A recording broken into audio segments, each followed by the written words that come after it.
ನಮಸ್ಕಾರ. 9 ಗಂಟೆ ಪ್ರೈಮ್ ನ್ಯೂಸ್ಗೆ ತಮಗೆಲ್ಲ ಆತ್ಮೀಯವಾದ ಸ್ವಾಗತ. ನಾನು ಶಶಿಧರ್ ಭಟ್. ಹಲವು ಸುದ್ದಿಗಳು, ವಿಭಿನ್ನ ಅಭಿಪ್ರಾಯಗಳು, ಮಾತು, ಚರ್ಚೆ ಇದೆ. ಪ್ರೈಮ್ ನ್ಯೂಸ್ ಇವತ್ತಿನ ಪ್ರೈಮ್ ನ್ಯೂಸ್ಗೆ ಸಿದ್ಧನಾಗಿ ಹಲವು ಸುದ್ದಿಗಳನ್ನು ತೆಗೆದುಕೊಂಡು ನಾನು ಬಂದಿದ್ದೇನೆ. ಮೊದಲನೇದಾಗಿ ಇವತ್ತು ಯಾರ್ಯಾರು ನನ್ನ ಜೊತೆ ಜಾಯಿನ್ ಆಗಿದ್ದಾರೆ ಗಣ್ಯ ಅತಿಥಿಗಳು ಅವ್ರನ್ನ ಪರಿಚಯ ಮಾಡಿಕೊಡ್ತೇನೆ. ಮೊದಲನೇದಾಗಿ ಕಾಂಗ್ರೆಸ್ ಪಕ್ಷದ ಬಾವ ಇದ್ದಾರೆ, ಅವ್ರನ್ನ ತುಂಬ ಪ್ರೀತಿಯಿಂದ ಸ್ವಾಗತಿಸ್ತೀನಿ. ಹಾಗೆ JDS ಪಕ್ಷದ ರಾಘವೇಂದ್ರ ರಾವ್ ಇದ್ದಾರೆ. ಸರ್, ನಿಮಗೂ ವೆಲ್ಕಮ್. ಹಾಗೆ ನಮ್ಮ ಎವರ್ಗ್ರೀನ್ ಹೀರೋ ಇದ್ದಾರೆ, ಏನೋ ಭಾರತೀಯ ಜನತಾ ಪಕ್ಷದ ಬೇಳೂರು ಗೋಪಾಲಕೃಷ್ಣ, ಅವರನ್ನು ಕೂಡ ಸ್ವಾಗತಿಸ್ತೀನಿ. ಇನ್ನು ಸಾಮಾಜಿಕ ಹೋರಾಟಗಾರ್ತಿ, ಈ ಎಲ್ಲರಿಗೂ ಗೊತ್ತಿರುವಂಥ KS ವಿಮಲಾ ಇದ್ದಾರೆ, ಅವ್ರನ್ನೂ ಕೂಡ ಸ್ವಾಗತಿಸ್ತಾ ಇದ್ದೀನಿ. ಪ್ರಿಯ ವೀಕ್ಷಕರ, ಮೊದಲು ನೋಡೋಣ. ನಿಮಗೆ ಗೊತ್ತಿದೆ ನಮ್ಮ ಫಾರ್ಮ್ಯಾಟ್ ಒಂದೊಂದೇ ವಿಚಾರವನ್ನು, ಒಂದೊಂದೇ ವಿಷಯವನ್ನು, ಒಂದೊಂದೇ ಸುದ್ದಿಯನ್ನು ತೆಗೆದುಕೊಂಡು ನಾವು ಚರ್ಚೆ ಮಾಡ್ತೀವಿ. ಮೊದಲನೇದಾಗಿ ನೋಡೋಣ ಈ ಹೊತ್ತಿನ ಹೆಡ್ಲೈನ್ಸ್.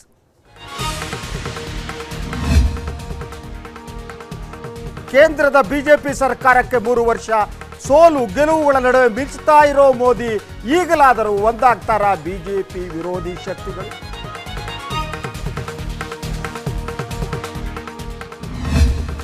ಮತದಾರರನ್ನು ಸೆಳೆಯಲು ನವನವೀನ ತಂತ್ರ, ಕಬಡ್ಡಿ ಆಟದ ಮೊರೆ ಹೋದ ಬಿಜೆಪಿ, ಮುದ್ದೇಪಿ ಚರ್ಚಾ ನಡೆಸಲಿದೆ JDS.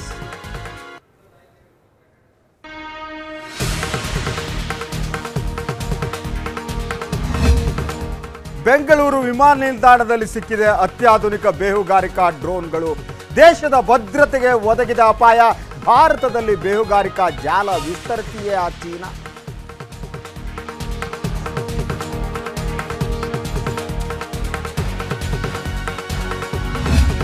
ಚೀನಾ ಪಾಕ್ ಸಿಪೆಕ್ ಯೋಜನೆಯ ವಿವರಗಳು ಬಹಿರಂಗ, ಚೀನಾದ ವಸಾಹತು ಆಗಲಿದೆ ಪಾಕಿಸ್ತಾನ, ಪಾಕ್ ಆಕ್ರಮಿತ ಕಾಶ್ಮೀರಕ್ಕೆ ಭದ್ರತೆ ಹೆಸರಿನಲ್ಲಿ ಬರಲಿದ್ದಾರೆ ಚೀನಿ ಸೈನಿಕರು.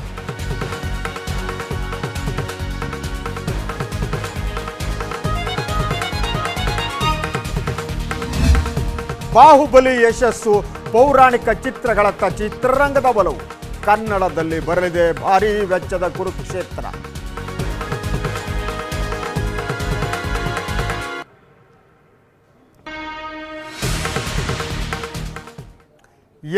ಮೊದಲ ಸುದ್ದಿಯತ್ತ ನೋಡೋಣ. ಮೇ 16, 3 ವರ್ಷಗಳ ಹಿಂದೆ ಇದೇ ದಿನ ಬಿಜೆಪಿ ಕೇಂದ್ರದಲ್ಲಿ ಅಧಿಕಾರದ ಗದ್ದುಗೆ ಹಿಡಿತು. ಇದೇ ದಿನ ನಡೆದ ಚುನಾವಣೆಯಲ್ಲಿ ನರೇಂದ್ರ ಮೋದಿ ನೇತೃತ್ವದ NDA ಕಾಂಗ್ರೆಸ್ ನೇತೃತ್ವದ UPAಯನ್ನು ಭಾರೀ ಅಂತರದಿಂದ ಸೋಲಿಸಿತು. ನರೇಂದ್ರ ಮೋದಿ ದೇಶದ ಪ್ರಧಾನಿಯಾದರು.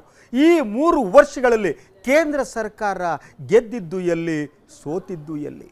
ಮುಂದಿನ 2 ವರ್ಷಗಳಲ್ಲಿ ನರೇಂದ್ರ ಮೋದಿ ಅವರ ಮುಂದಿರೋ ಸವಾಲುಗಳು ಯಾವುವು? ಮೋದಿ ಅವರ ಹಾದಿ ಕುರಿತ ವರದಿ ಇಲ್ಲಿದೆ. ಮೋದಿ ಸರ್ಕಾರಕ್ಕೆ 3 ವರ್ಷ, ವಿದೇಶಾಂಗ ನೀತಿಯಲ್ಲಿ ಎಡವಿದ ಪ್ರಧಾನಿ, ಬಿಜೆಪಿ ಸೋಲಿಸಲು ಒಂದಾಗುತ್ತಿವೆ ವಿಪಕ್ಷಗಳು. 3 ವರ್ಷಗಳ ಹಿಂದೆ ಇದೇ ದಿನ ಭಾರತೀಯ ಜನತಾ ಪಕ್ಷವನ್ನ ದೇಶದ ಜನ ಆಯ್ಕೆ ಮಾಡಿದ್ರು. ನರೇಂದ್ರ ಮೋದಿ ಅವರಿಗೆ ಎಲ್ಲೂ ಇಲ್ಲದ ಬಹುಮತವನ್ನ ನೀಡಿದ್ರು. ದೇಶದ ಚುಕ್ಕಾಣಿಯನ್ನ ಅವರ ಕೈಗೆ ನೀಡಿದ್ರು. ಅಪಾರ ಪ್ರೀತಿ ಮತ್ತು ಬೆಂಬಲ ಅವರಿಗೆ ಸಿಕ್ಕಿತು. ಮೋದಿ ಅವರನ್ನ ವಿರೋಧಿಸುವವರಿಗೆ ನೆಲೆ ಇಲ್ಲದಂತಾಯಿತು. ಅಪಾರ ನಿರೀಕ್ಷೆ ಮತ್ತು ನಂಬಿಕೆಯ ಕ್ಷಣ ಅದು. ಚುನಾವಣೆಯ ಸಂದರ್ಭದಲ್ಲೇ ಅವರು ವ್ಯವಸ್ಥಿತವಾಗಿ ತಮ್ಮ ಇಮೇಜ್ ಅನ್ನ ಸೃಷ್ಟಿಸಿಕೊಂಡವರು ಮೋದಿ. ಪಕ್ಷದ ಒಳಗೆ ಮತ್ತು ಹೊರಗೆ ತಮ್ಮ ವಿರೋಧಿಗಳ ಬಾಯಿ ಬಿಡದಂತೆ ಮಾಡುವಲ್ಲಿಯೂ ಯಶಸ್ವಿಯಾದರು. ಬಿಜೆಪಿಯ ಹಿರಿಯ ತಲೆಗಳಾದ ಲಾಲ್ ಕೃಷ್ಣ ಅಡ್ವಾಣಿ, ಮುರಳಿ ಮನೋಹರ್ ಜೋಶಿ, ಯಶವಂತ್ ಸಿನ್ಹಾ, ಜಸ್ವಂತ್ ಸಿಂಗ್ ಎಲ್ಲರೂ ನೇಪಥ್ಯಕ್ಕೆ ಸೇರಿದರು. ಬಿಜೆಪಿ ರಾಜಕಾರಣದ ಒಂದು ಯುಗ ಅಂದೇ ಮುಗಿದು ಹೋಯಿತು.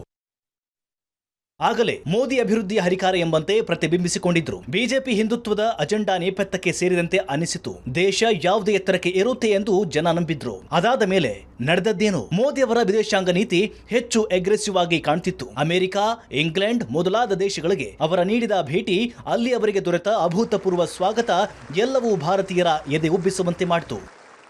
ಆದರೆ ನಂತರದ ದಿನಗಳಲ್ಲಿ ಯಾಕೋ ಏನೋ ಸರಿಯಿಲ್ಲ ಎಂದು ಅನಿಸತೊಡಗಿತ್ತು. ಪಾಕಿಸ್ತಾನದ ನೀತಿಯಲ್ಲಿ ಕಾಶ್ಮೀರ ಸಮಸ್ಯೆಯನ್ನ ನಿರ್ವಹಿಸಿದ ರೀತಿಯಲ್ಲಿ ಏನೋ ಎಡವಟ್ಟಾಗಿತ್ತು. ಕಾಶ್ಮೀರ ಹೊತ್ತಿ ಉರಿಯತೊಡಗಿದಾಗ ಇದಕ್ಕೆ ಪರಿಹಾರವೇ ಇಲ್ಲವೇನೋ ಅನಿಸತೊಡಗಿತು. ಪಾಕಿಸ್ತಾನದ ಗಡಿಯಲ್ಲಿ ನಡೆಸುತ್ತಿದ್ದ ಕೃತ್ಯಗಳು ನಮ್ಮ ಸೈನಿಕರ ತಲೆ ಕೆಡೆದು ಹಾಕಿದ್ದು ಇದೆಲ್ಲ ಸಮಸ್ಯೆ ಉಲ್ಬಣಗೊಂಡಿದೆ ಎಂಬ ಭಾವನೆ ಬರುವಂತೆ ಮಾಡಿತು. ಹಾಗೆ ಉದ್ಯೋಗ ಸೃಷ್ಟಿಯಲ್ಲಿ ನೀಡಿದ ಭರವಸೆ ಈಡೇರಲೇ ಇಲ್ಲ. ದೇಶದಲ್ಲಿ ದಲಿತರ ಮೇಲಿನ ಹಲ್ಲೆ ಪ್ರಕರಣಗಳು ಹೆಚ್ಚಾಗತೊಡಗಿತು. ಅಲ್ಪಸಂಖ್ಯಾತರ ಅತಂತ್ರ ಭಾವನೆ ಹೆಚ್ಚಾಯಿತು. Jawaharlal Nehru university, Poona film institute ಮೊದಲಾದ ಸ್ವಾಯತ್ತ ಸಂಸ್ಥೆಗಳಲ್ಲಿ ಹಿಂದುತ್ವದ ನೆರಳು ಬೀಳತೊಡಗಿತು. ದೇಶ ಪ್ರೇಮದ ವ್ಯಾಖ್ಯೆ ಬದಲಾಗತೊಡಗಿತು. ಪ್ರಬಲ ಉದ್ಯಮಿಗಳು ಬೆಳೆಯತೊಡಗಿದ್ರೆ ರೈತರ ಸಮಸ್ಯೆಯನ್ನ ಕೇಳುವವರಿಲ್ಲ ಎಂಬಂತಾಯಿತು. ಬಿಜೆಪಿ ವಿರೋಧಿ ನಾಯಕರು ತಮ್ಮ ಶಕ್ತಿಯನ್ನ ಕಳೆದುಕೊಂಡರು. ಮುಲಾಯಂ ಸಿಂಗ್ ಯಾದವ್, ಲಾಲೂ ಪ್ರಸಾದ್ ಯಾದವ್, ಮಮತಾ ಬ್ಯಾನರ್ಜಿ, ನಿತೀಶ್ ಕುಮಾರ್, ನವೀನ್ ಪಟ್ನಾಯಕ್ ಮೊದಲಾದವರು ತಮ್ಮ ರಾಜ್ಯಗಳಿಗೆ ಸೀಮಿತರಾದರು. ಪ್ರಾದೇಶಿಕ ಪಕ್ಷಗಳು ನೆಲೆ ಕಳೆದುಕೊಂಡವು. ಈ ಎಲ್ಲ ಬೆಳವಣಿಗೆಗಳ ಹಿಂದೆ ಪ್ರಧಾನಿ ನರೇಂದ್ರ ಮೋದಿ ಮತ್ತು ಅಮಿತ್ ಶಾ ಇದ್ರು. ಈಗ ದೇಶದಲ್ಲಿ ಬಿಜೆಪಿಯನ್ನ ಸೋಲಿಸುವ ಶಕ್ತಿ ಯಾವ ಪಕ್ಷಕ್ಕೂ ಉಳಿದಿಲ್ಲ. ಬಿಜೆಪಿ ವಿರೋಧಿ ಪಕ್ಷಗಳು ಒಂದಾಗುವ ಬಗ್ಗೆ ಮಾತುಕತೆ ನಡೀತಾ ಇದ್ರು ಈ ವಿಚಾರದಲ್ಲಿ ಪ್ರಗತಿ ಕಾಣುತ್ತಿಲ್ಲ. ವೈಯಕ್ತಿಕ ಸ್ವಾರ್ಥ ರಾಜಕಾರಣದಲ್ಲಿ ಬಿಜೆಪಿ ವಿರೋಧಿ ಪಕ್ಷಗಳು ಕಳೆದು ಹೋಗುತ್ತಿವೆ. ಇವರೆಲ್ಲ ಒಂದಾಗುತ್ತಾರೆ ಎಂದು ಹೇಳುವುದು ಕಷ್ಟ. ಸದ್ಯ ಕಾಂಗ್ರೆಸ್ ಬಿಜೆಪಿ ವಿರುದ್ಧ ಎಲ್ಲರೂ ಒಂದಾಗುವ ಯತ್ನವನ್ನ ಪ್ರಾರಂಭಿಸಿದೆ. ಆದರೆ ಇದು ಯಶಸ್ವಿಯಾಗುತ್ತದೆ ಎಂದು ಈಗಲೇ ಹೇಳಲಾಗದು. ಒಟ್ನಲ್ಲಿ ಪ್ರಧಾನಿ ನರೇಂದ್ರ ಮೋದಿ ತಾವಿನ್ನೂ ಜನಪ್ರಿಯ ನಾಯಕರು ಎಂಬುದನ್ನ ಉತ್ತರ ಪ್ರದೇಶ ಚುನಾವಣೆಯಲ್ಲಿ ತೋರಿಸಿಕೊಟ್ಟಿದ್ದಾರೆ. ಹಾಗಿದ್ರೆ 2 ವರ್ಷಗಳ ನಂತರ ಬರುವ ಲೋಕಸಭಾ ಚುನಾವಣೆಯಲ್ಲಿ ಏನಾಗುತ್ತೆ ಎಂಬ ಪ್ರಶ್ನೆಗೆ ಕಾಲವೇ ಉತ್ತರಿಸಬೇಕು. ಬ್ಯೂರೋ ರಿಪೋರ್ಟ್, ಸುದ್ದಿ ಟಿವಿ. ಎಸ್, ಕೇಂದ್ರದ ನರೇಂದ್ರ ಮೋದಿ ಅವರ ನೇತೃತ್ವದ ಸರ್ಕಾರ 3 ವರ್ಷಗಳನ್ನು ಪೂರೈಸಿದೆ. 3 ವರ್ಷಗಳ ಹಿಂದೆ ಅಧಿಕಾರಕ್ಕೆ ಬರುವ ಸಂದರ್ಭದಲ್ಲಿ ನರೇಂದ್ರ ಮೋದಿ ಒಂದು ಅಭಿವೃದ್ಧಿಯ ಎಜೆಂಡಾವನ್ನು ಮುಂದಿಟ್ಟಿದ್ರು. ಹಿಂದುತ್ವ ಮರೆಯಾಯಿತೋ ಅನ್ನುವ ಹಾಗೆ ಇತ್ತು. ಆದರೆ ಅದು ಮುಖವಾಡ ಹೌದೋ ಅಲ್ವೋ ಅನ್ನೋದು ಮುಂದಿನ ದಿನಗಳು ನಿರ್ಧರಿಸಿತು. ಸೊ ಈ 3 ವರ್ಷಗಳ ಅವಧಿಯಲ್ಲಿ ಮೋದಿಯವರ ಸರ್ಕಾರದ ಸಾಧನೆ ಮತ್ತು ವೈಫಲ್ಯ, ಸಾಧನೆ ಅಂದರೆ ನಾವು ಏನನ್ನು ಗುರುತಿಸ್ಬೋದು, ವೈಫಲ್ಯ ಅಂದರೆ ಗುರುತಿಸ್ಬೋದು. ಇದು ನಮ್ಮ ಮುಂದಿರುವ ಪ್ರಶ್ನೆ. ಮೊದಲನೇದಾಗಿ ಸರ್ ಭಾವ ನಿಮಗೆ, ಎಸ್, ಈ 3 ವರ್ಷಗಳ ಅವಧಿ ಮೋದಿ ಸರ್ಕಾರದಿಂದ ಏನಿದೆ, ಏನು ನಿಮ್ಮ ರಿಯಾಕ್ಷನ್? ಈಗ ಕಳೆದ ಚುನಾವಣೆಯಲ್ಲಿ, ಕೇಂದ್ರ ಸರ್ಕಾರ ಚುನಾವಣೆಯಲ್ಲಿ ಬಹುಮತದಿಂದ ಬಂದರು. ಆವಾಗ ಜನರಿಗೆ ಚುನಾವಣೆಯಲ್ಲಿ ಬೇಕಾದಷ್ಟು ಆಶ್ವಾಸನೆ ಕೊಟ್ಟಿದ್ದರು. ಇವರು ಮಾತಾಡೋ ಸ್ಟೈಲ್ನಲ್ಲಿ ಜನನೂ ಕೂಡ ನಂಬಿದ್ರು. ಮೊದಲನೇದಾಗಿ ಒಂದೇ ಒಂದು ಸಣ್ಣ ಎಕ್ಸಾಂಪಲ್ ಹೇಳ್ತೀನಿ. ಬಂದು 100 ದಿವಸದಲ್ಲಿ ಪ್ರತಿಯೊಬ್ಬರ ಅಕೌಂಟಿಗೂ 15 ಲಕ್ಷ ಕಳಿಸ್ಕೊಡ್ತೀನಿ ಅಂತ ಹೇಳಿ. ನಿಮ್ಮ ಅಕೌಂಟಲ್ಲಿ ಬಂದಿದೆಯಾ? ನಾನು 14,000 ಅಕೌಂಟ್ ಚಾಮರಾಜಪೇಟೆ ಮಾಡಿದ್ದೀನಿ, ಅಕೌಂಟ್ ಇದೆ, ರೆಕಾರ್ಡ್ಸ್ ಇದೆ, ಎಲ್ಲ ಬರುತ್ತೆ ಅಂತ ಹೇಳ್ಕೊಂಡು ಇವ್ರ ಅಕೌಂಟ್ಸ್ 14,000 ಅಕೌಂಟ್, ಯಾರ್ಯಾರ ಮನೇಲಿ ಅಕೌಂಟ್ಸ್ ಇಲ್ಲ ಎಲ್ಲರ ಮನೆಗೂ ಅಕೌಂಟ್ಸ್ ಮಾಡಿದೆ. ಅದು ಯೋಜನೆ ಇತ್ತಲ್ಲ, ಆ ಅಕೌಂಟ್ನಲ್ಲಿ ಮಾಡಿದೆ. ಅವ್ರಿಗೆ ಮಾಡಿದ ಕಡೆಗೆ ಇಲ್ಲಿ ತನಕ ಒಂದು ಪೈಸೆ ಬಂದಿಲ್ಲ. ನನಗೆ ಬೈತಾ ಇದ್ದಾರೆ, ಯಾಕೆ ಮಾಡಿಸಿದ್ರಿ ಅಂತ ಹೇಳ್ಕೊಂಡು. ಅದು ಇಲ್ಲಿ ಇಂಥದ್ದು ಒಂದಲ್ಲ ಎರಡಲ್ಲ 100. ನಾನು ಒಂದೇ ಹೇಳ್ತೇನೆ, ಭಾರತ ದೇಶಕ್ಕೆ ಇದು ಜಾತ್ಯತೀತವಾಗಿರುವಂಥದ್ದು ಒಂದು ದೇಶ ಆಗಿರಬೇಕು. ಆಗಿರದಿದ್ದರೆ ಗಾಂಧೀಜಿ ಕೂಡ ಖಂಡಿತ ಕನಸು, ಜಾತ್ಯತೀತವಾಗಿ ಬಂಡವಾಳಶಾಹಿಗಳಿಗೆ ಮನೆ ಹಾಕದಂಥ ಒಂದು ಸರ್ಕಾರ ಬಂದರೆ ಮಾತ್ರ ದೇಶದಲ್ಲಿ ಶಾಂತಿ ನೆಲೆಸ್ತದೆ. ಇಲ್ಲದ್ರೆ ದೇಶಕ್ಕೆ ನೀವು ಈಗ ಮೋದಿ ಸರ್ಕಾರದ ವೈಫಲ್ಯದ ಬಗ್ಗೆ ಮಾತನಾಡ್ತೀರಿ. ನೀವು ಯಾವುದಾದ್ರೂ ಒಂದು ಇದು ಮೋದಿ ಸರ್ಕಾರದ ಯಶಸ್ಸು ಅಂತ ಹೇಳಬಹುದಾದರೆ ಅದು ಯಾವುದು? ನನಗೆ ಯಶಸ್ಸು ಅಂತ ಅಂಥದ್ದು ನನಗೆ ಏನು ಅಂಥದ್ದು ಕಾಣ್ತಾ ಇಲ್ಲ. ಅದೇ ಇಲ್ಲಿ ಈಗ ಮೊನ್ನೆ ಡಿಮಾನಿಟೈಸೇಷನ್ ಆಯ್ತಲ್ಲ, ಈಗ ಜನರದ್ದು ಪರಿಸ್ಥಿತಿ ಇನ್ಕ್ಲೂಡೆಡ್ ಕೂತಿರ್ಬೋದು, ನನ್ನ ಗೆಳೆಯರು ಕೂತಿದ್ದಾರೆ, ಅವರಿಗೂ ಕೂಡ ಪರ್ಸನಲಿ ಈಗ ಎಷ್ಟು ತೊಂದರೆ ಆಗಿದೆ. ಈಗ ಅವ್ರು ಒಪ್ಪಲಿಕ್ಕಿಲ್ಲ. ಖಂಡಿತವಾಗಿ ಅವರ ಹೃದಯದಲ್ಲಿದೆ. ಯಾರೇ BJPನ ಬೇಕಾದಷ್ಟು ಗೆಳೆಯರಿದ್ದಾರೆ. ಅದ್ರದ್ದು ಯಾವುದಾದ್ರು ಬೇರೆ ಸಂಘಟನೆಗಳಿರ್ಬೋದು, ಎಲ್ಲರೂ ನನ್ನ ಗೆಳೆಯರಿದ್ದಾರೆ. ಅವರೇ ಹೇಳ್ತಾರೆ, ಓಪನ್ ಆಗಿ ಹೇಳಲ್ಲ, ಅದು ಬಿಡಿ. ಅದು ಎಷ್ಟು ಒಂದು ಈಗ ಲ್ಯಾಂಡ್ ಡೀಲರ್ಸ್ ಇರ್ಬೋದು, ಕನ್ಸ್ಟ್ರಕ್ಷನ್ ಫೀಲ್ಡಲ್ಲಿರ್ಬೋದು, ಮಿಡ್ಲ್ ಕ್ಲಾಸ್ ಮತ್ತು ಕೆಳಗಿನ ಕ್ಲಾಸ್ಗೆ ಇಷ್ಟು ತೊಂದರೆ ಆಗಿದೆ ಅಂತಂದರೆ, ಒಬ್ಬರಿಗೆ ಎಷ್ಟು ಕಷ್ಟ ಆಗಿದೆ ಅಂತಂದರೆ, 100 ರೂಪಾಯಿ ಟಿಪ್ಸ್ ಕೊಡೋರು ಈಗ 10 ರೂಪಾಯಿ ಟಿಪ್ಸ್ ಕೊಡೋಕೆ ಬಂದಿದ್ದಾರೆ. ಆ ಮಟ್ಟಕ್ಕೆ ಬಂದು ನಮ್ಮ ಎಸ್ ಸರ್. ಈಗ ಮೋದಿಯವರ 3 ವರ್ಷದ ಸಾಧನೆ ಮತ್ತು ವೈಫಲ್ಯಗಳನ್ನು ನಾವು ಗಮನಿಸಬೇಕಾದ್ರೆ, ಸಾಧನೆ ಅಂದರೆ ಉತ್ತರ ಪ್ರದೇಶದಲ್ಲಿ ಗೆದ್ಕೊಂಡು ಬಂದಿದ್ದು ಒಂದು ದೊಡ್ಡ ಸಾಧನೆ ಅಷ್ಟೇ. ಅದು ಬಿಟ್ಟರೆ ರೈತರ ವಿಷಯದಲ್ಲಿರ್ಬೋದು, ಬಡವರ ವಿಷಯದಲ್ಲಿರ್ಬೋದು, ಮಧ್ಯಮ ವರ್ಗದ ಜನರ ವಿಷಯದಲ್ಲಿರ್ಬೋದು, ಮತ್ತು ದಿನಬಳಕೆಯ ವಸ್ತುಗಳ ಬೆಲೆ ಏರಿಕೆಯ ವಿಷಯದಲ್ಲಿರ್ಬೋದು, ಈ ರೀತಿ ಹಲವಾರನ್ನು ನಾವು ಪಟ್ಟಿ ಮಾಡ್ತಾ ಹೋದರೆ ಖಂಡಿತವಾಗಿ ವೈಫಲ್ಯಗಳೇ ಜಾಸ್ತಿ ಕಾಣಿಸ್ತವೆ ನಮಗೆ. ಹೋಗಿ ಎಷ್ಟು ಮಾರ್ಕ್ಸ್ ಕೊಡ್ತೀರಿ ಮೋದಿಯವರಿಗೆ ನೀವು? ಮೋದಿ ಅವರಿಗೆ ಒಂದು 2 ಮಾರ್ಕ್ಸ್ ಕೊಡ್ತೀನಿ. ಅಲ್ಲ, 100ಕ್ಕೆ 2 ಮಾರ್ಕ್ಸ್. 120 ಅಷ್ಟೇ. 120. ನಾನು ಭಾಳ ಇನ್ನೂ ಉದಾಹರಣೆ ತಂದ್ಕೊಂಡು ಇನ್ನೊಂದು 5 ಮಾರ್ಕ್ಸ್ ಜಾಸ್ತಿ ಕೊಡ್ಬೋದು. 25 ಎಸ್, ಮೋದಿ ಅವರ ಸರ್ಕಾರ ಏನು ಅಧಿಕಾರಕ್ಕೆ 3 ವರ್ಷ ಪೂರೈಸಿದೆ. ನಿಮ್ಮ ಓವರಾಲ್ ಎನಾಲಿಸಿಸ್ ಬಹುಶಃ ಹಿಂದಿನ ಚುನಾವಣೆಯ ಸಂದರ್ಭದಲ್ಲಿ ಇಡೀ ದೇಶ ಒಂದು ರೀತಿಯ ಮೆಸ್ಮರೈಸ್ ಆಗಿ ಹೋಗುವ ಥರದ ಒಂದು ಸ್ಥಿತಿಗೆ ತಂದು ಬೆಳಗಾಗದ್ರೊಳಗೆ ಇಂದ್ರನ ಅಮರಾವತಿ ಭೂಮಿಗೆ ಇಳಿಯುತ್ತೆ ಅನ್ನುವ ಥರದ ಭರವಸೆಗಳನ್ನು ಕೊಟ್ಟಂಥದ್ದು.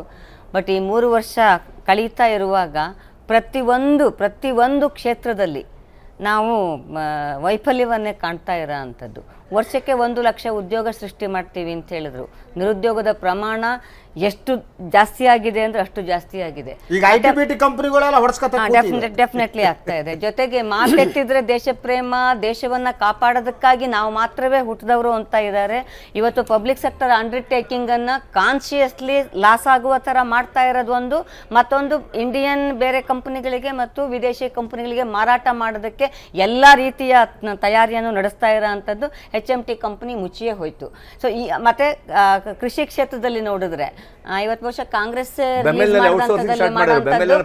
ದಿವಸಕ್ಕೆ 35 ಜನ ರೈತರು ಆತ್ಮಹತ್ಯೆ ಮಾಡ್ಕೋತಾ ಇದ್ದಾರೆ ಅಂತ ಅನ್ನೋದು. ಇನ್ನು ಹೆಣ್ಣು ಮಕ್ಕಳ ಸಂದರ್ಭದಲ್ಲಿ ಬಂದ್ರೆ ಬೇಟಿ ಬಚಾವ್, ಬೇಟಿ ಪಡಾವ್ ಅಂತ ಎಂತೆಂಥದೆಲ್ಲ ಆಕರ್ಷಕವಾದಂತಹ ಮಾತುಗಳು ಬರ್ತಾ ಇದ್ವು. ಆದ್ರೆ ಇವತ್ತಿಗೂ ನಾವು ನೋಡ್ತೀವಿ, ಒಂದು ದಿನಕ್ಕೆ ಸುಮಾರು 90ರಿಂದ 93 ಜನ ಹೆಣ್ಣು ಮಕ್ಕಳ ಮೇಲೆ ದೌರ್ಜನ್ಯ, ಅತ್ಯಾಚಾರ ಆಗ್ತದೆ ಅಂತ NCRB ವರದಿ ಹೇಳ್ತದೆ. ಅಂದ್ರೆ ಅದು ವರದಿ ಅಂದ್ರೆ ಪ್ರಕರಣ ದಾಖಲಾದಂಥದ್ದು. ಆದರೆ ಮಹಿಳಾ ಸಂಘಟನೆಯ ಮತ್ತು ಮಹಿಳಾ ಚಳವಳಿ ಕಳೆದ 35 ವರ್ಷಗಳಿಂದ ಕೆಲಸ ಮಾಡ್ತಾ ಇರೋ ನನಗೆ ಗೊತ್ತಿದೆ. ಇವತ್ತಿಗೂ ಕೂಡ ದಾಖಲಾಗುವ ಪ್ರಕರಣಗಳು 2ರಿಂದ 3%. ಅಂದ್ರೆ ಮೋದಿ ಮತ್ತು ಮೋದಿ ಸರ್ಕಾರ ಮಹಿಳೆಯರು ಬಿಟ್ಟು ಇಡೀ ದೇಶದ ಪರವಾಗಿಯೇ ಇಲ್ಲ. ಅವ್ರು ಕಂಪ್ಲೀಟ್ ನೋಡಿ, ನೀವೇ ಹೇಳಿದ್ರಿ ಎದೆ ಉಬ್ಬುವಂತಹ ಸ್ಥಿತಿಯನ್ನ ಬೇರೆ ಬೇರೆ ದೇಶಕ್ಕೆ ಹೋಗಿ ಮಾಡಿದ್ರು ಅಂತ ಹೇಳಿ. ಹಾಗಾಗಿ ಅಧಿಕಾರಕ್ಕೆ ಬಂದ ದಿವಸದಿಂದ ಇವತ್ತುವರೆಗೆ ಅವರು ಹೆಚ್ಚಿನ ಕಾಲ ಕಳೆದಿದ್ದೇ ವಿಮಾನದಲ್ಲಿ ಮತ್ತು ವಿದೇಶಗಳಲ್ಲಿ ಅಂತ ಅನ್ನುವುದಕ್ಕಾಗಿ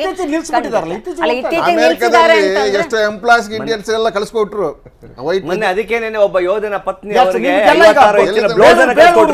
56 ಇಂಚಿನ ಬ್ಲೌಸ್ ಅನ್ನು ಕಳಿಸ್ಕೊಟ್ರು. ಈಗ ಒಂದು ಮೇಡಮ್, ನೀವು ಮಾರ್ಕ್ಸ್ ಕೇಳಲಿಲ್ಲ, ಎಷ್ಟು ಮಾರ್ಕ್ಸ್ ಕೊಡ್ತೀರಿ? ಇಲ್ಲ, ನಾನು 2.5 ಮಾರ್ಕ್ಸ್ ಕೊಡೋದಿಲ್ಲ.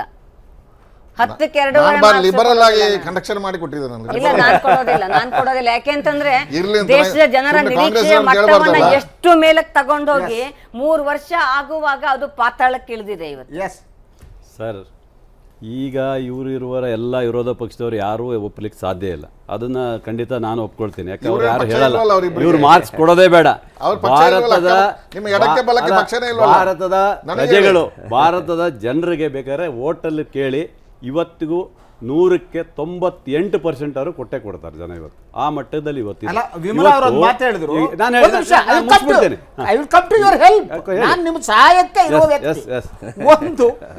ಒಂದು ಭ್ರಮಾತ್ಮಕವಾದ ವಾತಾವರಣ ಇಮೇಜ್ ಸೃಷ್ಟಿ ಮಾಡಿದ್ದು ಅವ್ರು ಏನೋ ಮಾಡ್ಬಿಡ್ತಾರೆ, ದೇಶದ ಜನ. ಬಟ್ ಇವತ್ತು ಆ ಭ್ರಮೆ ಕಳಚ್ತಾ ಇದೆ. 3 ವರ್ಷಗಳಲ್ಲಿ ಏನು ಅಂದ್ಕೊಂಡಿದ್ದು ಇವತ್ತು ಆಗ್ತಾ ಇಲ್ಲ ಅನ್ನುವ ಮಾತು ಇಲ್ಲ. ಖಂಡಿತವಾಗಿಯೂ ಇವತ್ತು ನರೇಂದ್ರ ಮೋದಿ ಅವ್ರನ್ನ ಈ ದೇಶದ ಜನ ಪ್ರಧಾನಿ ಮಾಡಲಿಕ್ಕೆ ಒಮ್ಮತದ ಒಂದು ಇದರಲ್ಲಿ ಓಟ್ ಕೊಟ್ಟಿದ್ದಾರೆ, ಇಲ್ಲ ಅಂತೆಲ್ಲ. ಅದನ್ನ ಎಷ್ಟು ಪರ್ಸೆಂಟ್ ಬಂದ್ರೆ ದೇಶದ ಚುಕ್ಕಾಣಿ ಹಿಡಿದಿದೀವಲ್ಲ, ಆಮೇಲೆ ನೀವು ಮಾತಾಡಿ. ಆದ್ರಿಂದ ಒಮ್ಮತನೇ ಇನ್ನೇನು ದೇಶದಲ್ಲಿ ಅಲ್ಲ, ದೇಶದಲ್ಲಿ ಇವತ್ತು ಅವ್ರು ಒಳ್ಳೆ ಅಲ್ಲ ಸರ್, ಅವ್ರು ಒಳ್ಳೆಯ ಕೆಲಸ ಮಾಡದೇ ಹೋಗಿದ್ದಾರೆ. ಬಿಟ್ರೆ ಇವತ್ತಿಗೂ ಬೇರೆ ರಾಜ್ಯದಲ್ಲಿ ಇವತ್ತು ಯಾಕೆ ಅಧಿಕಾರ ನಾವು ತಗೊಳ್ತಾ ಇದ್ದೀವಿ? ಬಿಜೆಪಿ ಇವತ್ತು ಎಲ್ಲಿ ರಾಷ್ಟ್ರದಲ್ಲಿ ಯಾವ ಪಕ್ಷದಲ್ಲಿ ಇವತ್ತು ಯಾರು ಜಾಸ್ತಿ ದೇಶದ ಕೇಳಿ ಸರ್, 3 ವರ್ಷ ಅಷ್ಟೇ ಈಗ ದೇಶದ ಜನರು ಮೋದಿ ಅವ್ರನ್ನ ಒಪ್ಕೊಂಡಿದ್ದಾರೆ.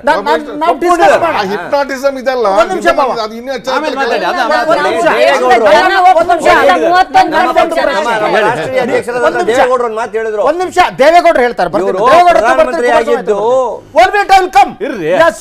ನನ್ನ ಪ್ರಶ್ನೆ, ನೀವು ನರೇಂದ್ರ ಮೋದಿ ಅವರ ಮಹಾನ್ ಅದ್ಭುತ ಸಾಧನೆ ಅಂತ ಹೇಳೋದಾದ್ರೆ ಒಂದ್ ಹೇಳ್ಬಿಡಿ, ಅದು ಹೌದಲ್ಲ ಅವ್ರು ಕೇಳ್ತೀರಿ. ಗಾಂಧಿ ಹತ್ಯೆ ಮಾಡಿದ ಈ ದೇಶ ಸರ್, ಜಗತ್ತು ಭಾರತ ದೇಶವನ್ನು ಇವತ್ತು ನೋಡ್ತಾ ಇದೆ ಅಂದ್ರೆ ಯಾಕೆ ಬಂತು? ಎಲ್ಲಿಂದ ಬಂತು? ಸಿನಿಮಾ ಡೈಲಾಗ್ ಇರ್ಬೋದು.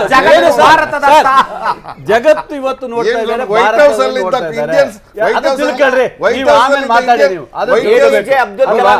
ನೋಡಿದ್ರು ಅದು ಬೇರೆ. ಏನ್ ಮಾಡ್ಬೇಕಾಗಿದೆ? ವಿಶ್ವ ಯಾಕೆ ನೋಡುತ್ತೆ ಗೊತ್ತಾ? ಇದು ಅತಿ ದೊಡ್ಡ ಮಾರುಕಟ್ಟೆ ಕಂಡ್ರಿ.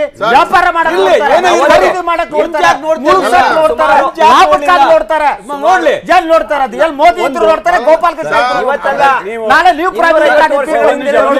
ಸರ್, ಈ ದೇಶದ ಜನಸಂಖ್ಯೆ ಮಾರುಕಟ್ಟೆ ಕಂಡ್ರಿ. ನೀವು ಮಾತಾಡಿದ್ದೀರಿ 3 ವರ್ಷಗಳನ್ನ ತುಂಬಿದೆ ಅಲ್ವಾ? ನೀವು ಹೇಳಿದ್ದು ಮೋದಿಯವರ ಬಗ್ಗೆ ಇವತ್ತಿಗೂ ಜನರಲ್ಲಿ ನಿರಾಸ ಆಗಿದೆ ಅಂತ ನೀವು ಹೇಳ್ತೀರಲ್ವಾ? ನಾವೇ ಅದೆಲ್ಲ ಮಾಡ್ಲಿಕ್ಕೆ ಬರೋದಿಲ್ಲ ಸ್ವಾಮಿ. ದೇಶದ ಜನ ಓಟ್ ಕೊಟ್ಟಿದ್ದಾರೆ, ದೇಶದ ಜನ ಇನ್ನೂ ಓಟ್ ಕೊಡ್ತಾರೆ. ಮುಂದಿನ ಚುನಾವಣೆಯಲ್ಲೂ ಸಹ ಈಗೂ ಸಮೀಕ್ಷೆ ಮಾಡಿದರೆ ನರೇಂದ್ರ ಮೋದಿ ಅವರೇ ಮುಂದಿನ ಪ್ರಧಾನಿ ಅನ್ನೋದು ಇವತ್ತು ಸಮೀಕ್ಷೆಯಲ್ಲಿ ಇದೆ ಅಲ್ವಾ? ಇವತ್ತು ಬೀಟ್ ಮಾಡಂತ ಇದ್ರಲ್ಲಿ ವಿರೋಧ ಪಕ್ಷವಾಗಿ ಇವತ್ತು ಸಮರ್ಥರಿದ್ದಾರ? ಯಾರು ಸಮರ್ಥರಿದ್ದಾರೆ ಇವತ್ತು? ಲಾಲು ಪ್ರಸಾದ್ ಅವ್ರದ್ದು ಕೇಸ್ ಬಂದಿದೆ, ಈಗ ಆಲ್ರೆಡಿ ಹೋಗ್ತಾ ಇದ್ದಾರೆ. ಇವರು ಕಾಂಗ್ರೆಸ್ ಎಲ್ಲಾ ಕಡೆನೂ ಕಳ್ಕೊಂಡಿದ್ದಾರೆ, ಎಲ್ಲಾ ಕಡೆನೂ ಕಳ್ಕೊಂಡಿದ್ದಾರೆ ಸರ್. ಇವರು ದೇಶೀಯವಾಗಿ ಇವರು ಒಂದು ರಾಜ್ಯದಲ್ಲಿ ಸೀಮಿತ ಆಗಿದ್ದಾರೆ. ಅವ್ರ ಹೋರಾಟ ಅವ್ರು ಮಾಡ್ಕೊತಾರೆ ಬಿಡಿ, ಆಯ್ತಾ? ಆದ್ರಿಂದ ನರೇಂದ್ರ ಮೋದಿ ಅವರು ಈ ದೇಶದಲ್ಲಿ ಉತ್ತಮವಾದಂತ ಯಾಕೆ ಅದ್ರ ಬಗ್ಗೆ ಅವಕಾಶಗಳು ಕೊಡಿ, ಅವಕಾಶ. ಒಂದು ಸಮೀಕ್ಷೆ ಇದೆ ಆಯ್ತಾ? ನಾನು ಈ ಸಮೀಕ್ಷೆ ನಂಬ್ತೀನಿ ಅಂತಲ್ಲ, ಸ್ಯಾಂಪಲ್ ತಗೊಳ್ಳೋದು ಹೇಗೆ ತಗೋತಾರೆ, ಅದು ನಿಮ್ಮ ಪರವಾಗಿ ಅಂಶಗಳು ಇವೆ, ವಿರೋಧವಾದ ಅಂಶಗಳಿವೆ. ಈ ಸಮೀಕ್ಷೆ ಹೇಳುತ್ತೆ around 66% of the citizens believes that the price of essential commodities and cost of living have gone up. This is in spite of the fact that inflation has come down to 3%. ನಾನು ಹೇಳಿದ ವಿಷಯ ಬಂದೆ sir, ಮೊದಲಿಗೆ ನಾನು ಮಾತಾಡಿದೆ. ದಿನ ಬಳಕೆಯ ವಸ್ತುಗಳ ಬೆಲೆ ಏರಿಕೆ, ದಿನ ಬಳಕೆಯ ವಸ್ತುಗಳನ್ನ ಎಲ್ಲಿವರೆಗೆ ಹೋಗಿತ್ತು, ಎಷ್ಟುವರೆಗೆ ತಂದಿದ್ದಾರೆ ಗೊತ್ತಿದೆ ಸರ್? ನೋಡಿದ್ದಾರೆ ಸರ್. ಒಂದೇ ನಿಮಿಷ, ನೀವು ಈರುಳ್ಳಿ ರೇಟ್ ಎಲ್ಲ ನೀವು ರಾಜ್ಯವನ್ನು ಕಳ್ಕೊಂಡವ್ರು, ನೀವು ದೇಶ ಕಳ್ಕೊಂಡಿದ್ದೀರಿ. ಅದು ಆಗತ್ತೆ, ಇಲ್ಲ ಅಂತೆಲ್ಲ. ಇವತ್ತು ಎಷ್ಟು ಕಡಿಮೆ ಬೇಳೆ ರೇಟ್ ಎಷ್ಟಿತ್ತು ಸರ್? ಎಷ್ಟಿತ್ತು? ಎಷ್ಟಾಗಿದೆ ಈಗ? ನೀವು ಬರುವಾಗ 50 ರೂಪಾಯಿ ಜನಸಂಖ್ಯೆ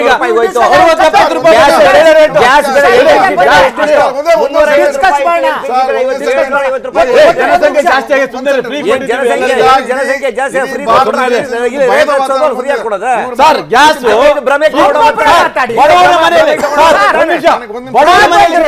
ಬಡವನ ಮನೆಯಲ್ಲಿ ದಯವಿಟ್ಟು ಒಂದು ನಿಮಿಷ ಒಂದು ರಿಯಾಕ್ಷನ್ ಪಕ್ಷದ ರಿಯಾಕ್ಷನ್ ಇದೆ.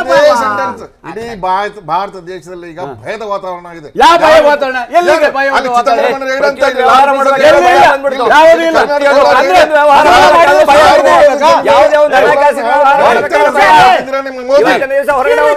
ದೌರ್ಬಲ್ಯದ ಲಕ್ಷಣ ಕಂಡ್ರಿ. ಯಾವರಿಗೆ ಶಕ್ತಿ ಇಲ್ವ ಕಿರ್ಚಾಡ್ತಾರೆ. ಒಂದ್ ನಿಮಿಷ ರೀ. ಮೋದಿ ಸರ್ಕಾರ 3 ವರ್ಷಗಳನ್ನು ಪೂರೈಸಿದ ಸಂದರ್ಭದಲ್ಲಿ ಕಾಂಗ್ರೆಸ್ ಎಚ್ಚರಿಕೆಯ ಪ್ರತಿಕ್ರಿಯೆಯನ್ನು ನೀಡಿದೆ. ಮೋದಿ ಅಧಿಕಾರಕ್ಕೆ ಬಂದ ಸಂದರ್ಭದಲ್ಲಿ ನೀಡಿದ ಆಶ್ವಾಸಗಳನ್ನು ನೆನಪು ಮಾಡಿಕೊಟ್ಟಿರುವ ಕಾಂಗ್ರೆಸ್ ಈಡೇರಿಸಿದ ಭರವಸೆಗಳ ಪಟ್ಟಿಯನ್ನು ಮಾಡಿದೆ. ಕಾಂಗ್ರೆಸ್ ಪಕ್ಷದ ಉನ್ನತ ಮೂಲಗಳ ಪ್ರಕಾರ ಈ ಸರ್ಕಾರದ ವೈಫಲ್ಯಗಳ ಪಟ್ಟಿಯನ್ನು ಜನರ ಮುಂದೆ ಇಡಬೇಕು. ಯಾವ ಕಾರಣಕ್ಕೂ ಮೋದಿ ಅವರನ್ನು ವೈಯಕ್ತಿಕವಾಗಿ ಟೀಕೆ ಮಾಡಬಾರದು ಅನ್ನೋ ನಿರ್ಧಾರಕ್ಕೆ ಬಂದಿದೆ.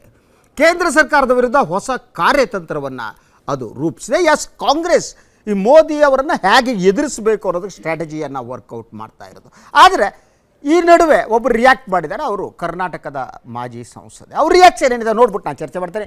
3 ವರ್ಷ ಪೂರೈಸಿರುವ ನರೇಂದ್ರ ಮೋದಿ ಸರ್ಕಾರದ ಸಾಧನೆ ಶೂನ್ಯ ಅಂತ ಮಾಜಿ ಸಂಸದೆ ಚಿತ್ರನಟಿ ರಮ್ಯಾ ಟೀಕಿಸಿದ್ದಾರೆ. ಈ ಸರ್ಕಾರ ಮಹಿಳೆಯರಿಗೆ ಯಾವುದೇ ರೀತಿಯ ಭದ್ರತೆ ಒದಗಿಸಿಲ್ಲ, ಉದ್ಯೋಗ ಸೃಷ್ಟಿಯಾಗಿಲ್ಲ ಅಂತ ಹೇಳಿದವರು ಕೇಂದ್ರ ಸರ್ಕಾರದ ವೈಫಲ್ಯಗಳ ಪಟ್ಟಿ ಮಾಡಿದರು. ಅವರು AICC ಕಚೇರಿ ದೆಹಲಿಯಲ್ಲಿ ಸುದ್ದಿಗಾರರ ಜೊತೆ ಮಾತಾಡ್ತಾ ಇದ್ರು. ಎಲೆಕ್ಷನ್ ರಿಸಲ್ಟ್ಸ್ ಅನೌನ್ಸ್ ಆಗಿ ಅವರು ದೊಡ್ಡದಾಗಿ ಒಂದು ಪ್ರೋಗ್ರಾಮ್ಗಳೆಲ್ಲ ಅವರು ಪ್ಲ್ಯಾನ್ ಮಾಡಿದ್ದಾರೆ. ಬಟ್ ಅವರು ಯಾವ ಕಾರಣಕ್ಕೆ ಏನು ಸೆಲೆಬ್ರೇಟ್ ಮಾಡ್ತಾ ಇದ್ದಾರೆ ಅಂತ ನಂಗೆ ಅರ್ಥ ಆಗ್ತಾ ಇಲ್ಲ. ನೀವು ನೋಡೋಕೆ ಹೋದರೆ 3 ವರ್ಷದಲ್ಲಿ ಅವರು ಪ್ರತಿಯೊಂದು ಡಿಪಾರ್ಟ್ಮೆಂಟಲ್ಲೂ ಕೂಡ ಅವ್ರು ಡೆಲಿವರ್ ಮಾಡಿಲ್ಲ. ಅವ್ರು ಏನು ಮ್ಯಾನಿಫೆಸ್ಟೋ ತೆಗೆದಿದ್ರು, ನಿಮಗೆ 15 ಲಕ್ಷ ಕೊಡ್ತೀವಿ ಅಥವಾ ಆಧಾರ್ ಬಗ್ಗೆ ಏನು ಹೇಳಿದ್ರು, ಪ್ಲಸ್ ನೀವು ಫಾರ್ಮರ್ಸ್ ಸೂಸೈಡ್ ನೋಡೋಕೆ ಹೋದರೆ, ನೀವು ವಿಮೆನ್ ಸೆಕ್ಯೂರಿಟಿ ನೋಡೋಕೆ ಹೋದರೆ, ಜಾಬ್ಸ್ ಬಗ್ಗೆ ನೋಡೋಕೆ ಹೋದರೆ ಪ್ರತಿಯೊಂದು ಕೂಡ ಯಾವುದೂ ವರ್ಕೌಟ್ ಆಗಿಲ್ಲ. ಮೇಕ್ ಇನ್ ಇಂಡಿಯಾ ಕೂಡ ಇವತ್ತು ವರ್ಕೌಟ್ ಆಗ್ತಾ ಇಲ್ಲ. Manufacturing sector it has dip. ಡಿಮಾನಿಟೈಸೇಷನಿಂದ ಟೆರರಿಸಮು, ನ್ಯಾಕ್ಸಲಿಸಮ್ ಎಲ್ಲ ಬಂದಾಗತ್ತೆ ಅಂತ ಹೇಳಿದ್ರು, ಅದು ಕೂಡ ಏನೂ ಆಗಿಲ್ಲ. ಸೊ ಬೇಸಿಕ್ಲಿ ಅವ್ರು ಯಾವ ಇದಕ್ಕೆ ಅವರು ಸೆಲೆಬ್ರೇಟ್ ಮಾಡ್ತಾ ಇದ್ದಾರೆ ಅಂತ ನಾವು ಪ್ರಶ್ನೆ ಆಗ್ತಾ ಇದ್ದೀವಿ. BJP ಅವ್ರದ್ದು all decisions are politically motivated. ಅವರು ಬರೀ ಲೈಸ್ ಆ್ಯಂಡ್ ಪ್ರಾಪಗ್ಯಾಂಡಾ ಮೇಲೆ ಅವ್ರ ಮೆಷಿನರಿನ ರನ್ ಮಾಡ್ತಾ ಇದ್ದಾರೆ. ಎಸ್, ನಾವು ಒಂದು ಸಾಧನೆ ಮತ್ತು ವೈಫಲ್ಯಗಳ ಬಗ್ಗೆ ಮಾತಾಡ್ತಾ ಇದ್ವಿ. ನನ್ನ ಹತ್ರ ಒಂದು ಸಮೀಕ್ಷೆ ಇದೆ. ಈ ಸಮೀಕ್ಷೆ ನಾನು ಹೇಳೋದು ಇಂಥ ಸಮೀಕ್ಷೆಗಳೇನಿವೆ ಅದು ಪರ್ಫೆಕ್ಟ್ ಆಗಿರುತ್ತೆ ಅಂತ ನಾನು ನಂಬಿಲ್ಲ. ಆದರೆ ನಮ್ಮ ಚರ್ಚೆಗೆ ಇದೊಂದು ಅಂಕಿ ಅಂಶ ಅನ್ನೋ ಕಾರಣಕ್ಕೆ ನಾನು ತೆಗೆದುಕೊಂಡು, ಯಾಕಂದರೆ ಬಹುತೇಕ ಇಂಥ ಸಮೀಕ್ಷೆಗಳು ಲಾ ಆಫ್ ಪ್ರೊಬ್ಯಾಬಿಲಿಟಿ ಮೇಲೆ ನಿಂತಿರ್ತವೆ. ನೀವು ಸ್ಯಾಂಪಲನ್ನು ಹೇಗೆ ಆಯ್ಕೆ ಮಾಡ್ತೀರಿ ಅನ್ನೋದು ನಿಮ್ಮ ಸಮೀಕ್ಷೆಯ ನಿಖರತೆಯನ್ನು ನಿರ್ಧಾರ ಮಾಡ್ತಾರೆ. ಆದರೆ ಇವರು ಸ್ಯಾಂಪಲ್ ಹೇಗೆ ತಗೊಂಡಿದ್ದಾರೆ ಗೊತ್ತಿಲ್ಲ, ಬಟ್ ಇದು ಅಂಕಿ ಅಂಶ. ಇದು ಹೇಳುತ್ತೆ 37% respondents agreed that corruption had reduced in 3 years at the survey. 37% ಜನ ಭ್ರಷ್ಟಾಚಾರ ಕಡಿಮೆ ಆಗಿದೆ ಅಂತ ಅಂದರೆ ಭ್ರಷ್ಟಾಚಾರ ಕಡಿಮೆ ಆಗಿಲ್ಲ ಅನ್ನೋರ ಸಂಖ್ಯೆ ಎಷ್ಟಾಗುತ್ತೆ? This is a question for me. So ಇನ್ನೊಂದು ಹೇಳುತ್ತೆ, ನನಗೆ ಗೊತ್ತಿಲ್ಲ, ಅದು ಈ ದೇಶದ ಜನರಲ್ ಭ್ರಮೆ ಇರ್ಬೋದು. 3 years of Modi government 61% say they are satisfied, says ಈ ಪೊಲೀಸ್ ಸರ್ಕಲ್ ಪೋಲ್ ಅಂತ.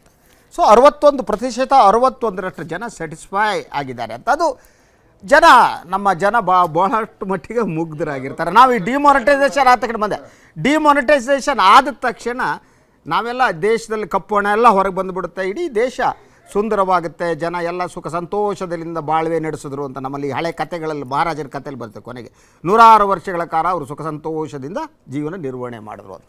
ಆ ಕತೆ ಟೈಪು ಆಗ್ಬಿಡುತ್ತೆ ನಮ್ಮ ಜನರಿಗೆ. ಎಸ್, ನೀವು ಅರ್ಧಕ್ಕೆ ನಿಲ್ಲಿಸಿದ್ರಿ ಗೋಪಾಲಕೃಷ್ಣ, ಗಿವ್ ಯು ಅಪಾರ್ಚುನಿಟಿ.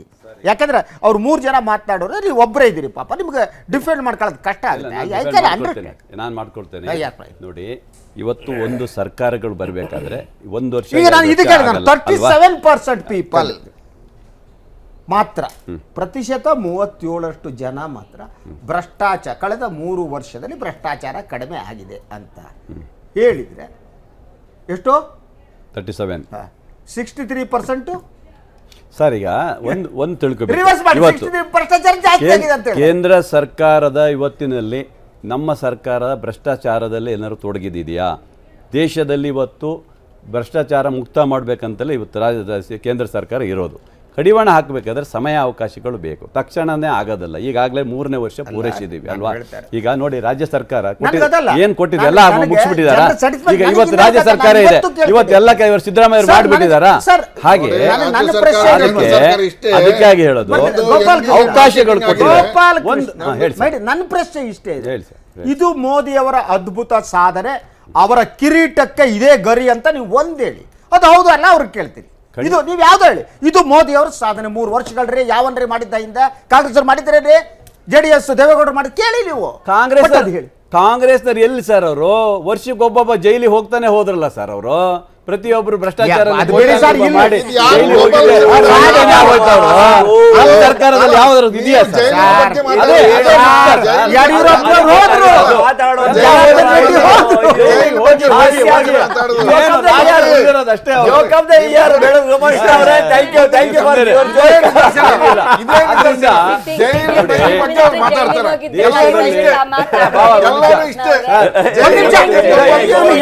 ಮಹಿಳೆ ಇದ್ದಾರೆ,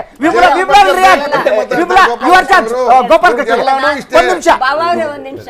ಅಂದ್ರೆ ಒಬ್ಬ ಸಿಟ್ಟಿಂಗ್ ಚೀಫ್ ಮಿನಿಸ್ಟರ್ನ ಜೈಲಿಗೆ ಕಳಿಸದ ಹಿಸ್ಟ್ರಿ ಇರೋರು, ಹಾಗಾಗಿ ಯಾರಿದ್ದೋ ಜೈಲಿನ ಬಗ್ಗೆ ಮಾತಾಡಬೇಡಿ. ಇಲ್ಲ, ಒಂದ್ ನಿಮಿಷ. ಆಮೇಲೆ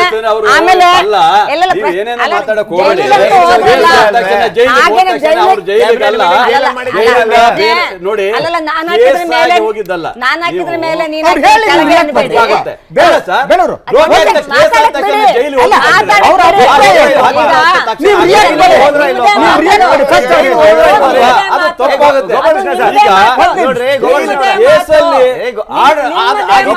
ಶಿಕ್ಷೆಗೊಳಗಾಗಿದಾರ.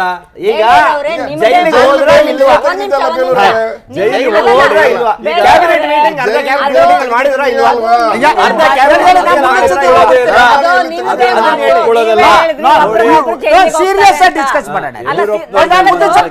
ಪ್ರಶ್ನೆ ಏನಂದ್ರೆ ಇನ್ನೊಬ್ರು ಮಾತಾಡಕ್ ಬಿಡದೆ ಮಾಡಿದ್ರೆ ವೀಕ್ಷಕರಿಗೂ ಯಾರು ಏನು ಅರ್ಥ ಆಗೋದಿಲ್ಲ. ಇವ್ರು ನೀವು ಏನು ಕೇಸ್ ಹಾಕಿದ ತಕ್ಷಣ ಮಾತಾಡಕ್ಕಾಗೋದಿಲ್ಲ. ನಾವು ಜೈಲು ಹೋದ ಅಲ್ಲ, ತಕ್ಷಣ ನೀವೇ ಅವ್ನು ಹೇಳಿದ ಇದು ಮಾತು. ಅಪರಾಧಿನ ನೀವೇ ಹೇಳಿದ ಕೋರ್ಟಲ್ಲಿ ಮಾತು ತೀರ್ಮಾನ ಒಬ್ರಿಂದ- ಆಗ್ಬೇಕು. ಒಬ್ರಿಂದ ಈಗ ಒಬ್ರಿಗೆ ಇವಾಗ ಹೇಳಿದ ವಿಷಯ ಮಾತು. ಬಂದಿಲ್ವಾ ಅವ್ರು? ಹೊರಗಡೆ ಬಂದಿಲ್ವಾ? ನೀವಾಗಿ ವಿಷಯ ತಿಳಿದಿದೆ. ಯಾಕೆ ಹೌದು, ನಾವೆಲ್ಲ ಯಾರು ತಿಳಿದಿಲ್ಲ. ಯಾಕೆ ಮಾತಾಡ್ತೀರಾ? ನೀವೇ ನಿಮ್ಮಲ್ಲಿ ಹೋಗಿ ಹೇಳಿದ ಮಾತು. ಈಗ ನಿಮ್ಮ ಸರ್ಕಾರದ ಸಾಧನೆ ಏನು? ಸಾಧನೆ ಮುಗಿಸಿ ಈಗ ಶಶಿಧರ್ ಭಟ್ರು ಸರ್ ಒಂದ್ ನಿಮಿಷ ಒಬ್ಬೊಬ್ಬರೇ ಮಾತಾಡಿ. ಶಶಿಧರ್ ಭಟ್ರ ಪ್ರಶ್ನೆ ಮೂರು ಏನಿತ್ತು ಜನ ಮಾತಾಡೋದು ಸರ್ ಅದೆಲ್ಲ ಬೇಡ. ಆಗಲ್ಲ. ಶಶಿಧರ್ ಭಟ್ರ ಪ್ರಶ್ನೆ ಏನಿತ್ತು ಕ್ಲಿಯರ್ ಆಗಿತ್ತು. ಹೇಳಿ. ನಿಮ್ಮ ಸರ್ಕಾರದ 3 ವರ್ಷಗಳ ಸಾಧನೆ ಇಂತದ್ದು ಅಂತ ನೀವು ಹೇಳ್ಬಿಡಿ, ಹೌದಾ ಇಲ್ವಾ ಅಂತ ಇವ್ರು ಮೂರನ್ನ ಕೇಳ್ತಾ ಇದ್ರು. ಅದನ್ನ ಬಿಟ್ಟು ನೀವೆಲ್ಲ ಏನ್ ಮಾಡಿದ್ರಿ? ಡೈವರ್ಟ್ ಮಾಡಿದ್ರಿ. ಯಾಕೆ? ನೋ ಸಾಧನೆ. ಬೇರೆ ವಿಚಾರ ಬೇಡ. ಯಾಕೆ ಅಂದ್ರೆ ನೋ ಸಾಧನೆ, ಅದಕ್ಕೋಸ್ಕರ ನೀವು ಡೈವರ್ಟ್ ಒಂದು ಮಾಡ್ಬಿಟ್ಬಿಡಿ. ಹೇಳ್ಬಿಡಿ, ನಾನು ಅವ್ರ reaction diversion is better than answering ಅಂತ ಡೈವರ್ಷನ್ ಮಾಡ್ಬಿಟ್ಬಿಡಿ. ನನಗಿರೋದು ಬೇಲೂರ್ ಅವರೇ ಮಾತಾಡಕ್ ನನ್ಗೆ ಅವಕಾಶ ಕೊಟ್ರು 2 ಸೆಕೆಂಡ್ ಮಾತು ಕೇಳಿಸ್ಕೊಳ್ಳಿ. ನೀವೇ ಆಡಿದ ಮಾತಿಗೆ ನಾನು ಪ್ರತಿ ಆಡಿದ್ದು, ನಾನಾಗೆ ಹೇಳಲಿಲ್ಲ ಆಯ್ತಾ. ನೀವ್ ಹೇಳಿದ್ರಿ ಬೆಲೆ ಏರಿಕೆ, ಇದು ಗ್ಯಾಸ್, ಪ್ರತಿಯೊಬ್ಬರ ಮನೆಯಲ್ಲಿ ಗ್ಯಾಸ್ ಉರಿತಾ ಇದೆ ಇವತ್ತು ಅಂತ ಹೇಳಿದ್ರಿ. ನನಗೊಂದು ಸಿಂಪಲ್ ಕ್ವಶನ್ ಇದೆ. ಒಬ್ಬ ಸಾಮಾನ್ಯ ನಾಗರಿಕಳಾಗಿ ವೀಟ್ ಇಂಪೋರ್ಟ್ ಪ್ರೈಸ್ 25% ಇತ್ತು, ಅದನ್ನ 0% ಆರ್ಬಿಟ್ರರಿಯಾಗಿ ನೀವು ಇಳಿಸಿದ್ರಿ. ಅಗತ್ಯ ಇತ್ತ ಅದು? ಇಂಪೋರ್ಟ್ ಮಾಡ್ಕೊಳ್ಳೋ ಇವತ್ತು ರೈತರು ಎಂತ ಸಂಕಟದಲ್ಲಿ ನರಳ್ತಾ ಇದ್ದಾರೆ ಅಂತಂದ್ರೆ ಬೇಸಿಕಲಿ ಮಿನಿಮಮ್ ಸಪೋರ್ಟ್ ಪ್ರೈಸ್ ಇಲ್ಲ ಆಯ್ತಾ. ಯಾಕೆ 25% ಇದ್ದದನ್ನ 0% ಆರ್ಬಿಟ್ರಾಗಿ ಇಳಿಸಬೇಕಾ? ಅಗತ್ಯ ಯಾಕಿತ್ತು ನಿಮ್ಗೆ? ಯಾರಿಗೆ ಸಹಾಯ ಮಾಡೋದು? ಯಾರಿಗೆ ಸಹಾಯ ಮಾಡಕ್ಕಾಗಿ ಇಳಿಸಿದ್ರಿ ಅದನ್ನ? ಇವತ್ತು ಗೋಡೌನ್ಗಳು ತುಂಬಿ ತುಳುಕ್ತಾ ಇದಾವೆ, ರೈತರ ಆತ್ಮ. ಇಲ್ಲಿ ನನಗೆ ಇದಕ್ಕೆ ಉತ್ತರ ಕೊಡಿ. 25% ಇದ್ದದನ್ನ ಆರ್ಬಿಟ್ರರಿ 0% ಯಾಕೆ ಇಳಿಸಿದ್ರಿ? ಅದಕ್ಕೆ ಹೆಣ್ಮಕ್ಳಿಗೆ ನೀವು ಅವಕಾಶ ಇಲ್ಲ ಹಾಗೆ ಮಾಡಬೇಡಿ. ಹೆಣ್ಮಕ್ಳು ಪಾಪ ಅಂತ ನೀವು ನನಗೆ ಪ್ರಶ್ನೆಗೆ ಅವಕಾಶ ಕೊಡಿ. ಇದೊಂದು ಪೊಲಿಟಿಕಲ್ ಪ್ರಶ್ನೆನೇ ನನ್ನ ಪ್ರಶ್ನೆ. ಇವತ್ತು ಗ್ಯಾಸಿನ ಬಗ್ಗೆ ಹೇಳಿದ್ರಲ್ಲ, ನಾ 0% ಯಾಕೆ ಇಳಿಸಿದ್ರಿ? ಗೋಧಿಯನ್ನ ಯಾಕೆ ಇಳಿಸಿದ್ರಿ? ಈ ದೇಶದ ಬಡ ಜನದ ಬಡ ಮನೆತನದ ಸಹ ಗ್ಯಾಸ್ ಹೋಗಿದೆ ಇವತ್ತು ಅಲ್ವಾ. ಆದ್ರಿಂದ ರೇಟ್ ಜಾಸ್ತಿ ಆಗಿದೆ ಅಂತ ಅವ್ರು ಬಡ್ಕೊಳ್ತಾ ಇದ್ದಾರೆ. ಇವತ್ತು ಒಂದು ಇಡೀ ಕುಟುಂಬ ಇವತ್ತು ಮೋದಿ ಅವರ ಕನಸು ಏನಿತ್ತು? ಪ್ರತಿಯೊಬ್ಬರಿಗೂ ಹೋಗ್ಬೇಕು, ಈ ದೇಶದ ಬಡ ಜನರಿಗೆ ಮನೆಗಳನ್ನು ಕೊಡಬೇಕು. ಇವೆಲ್ಲ ಯಾಕಿತ್ತು? 0% ಗ್ಯಾಸ್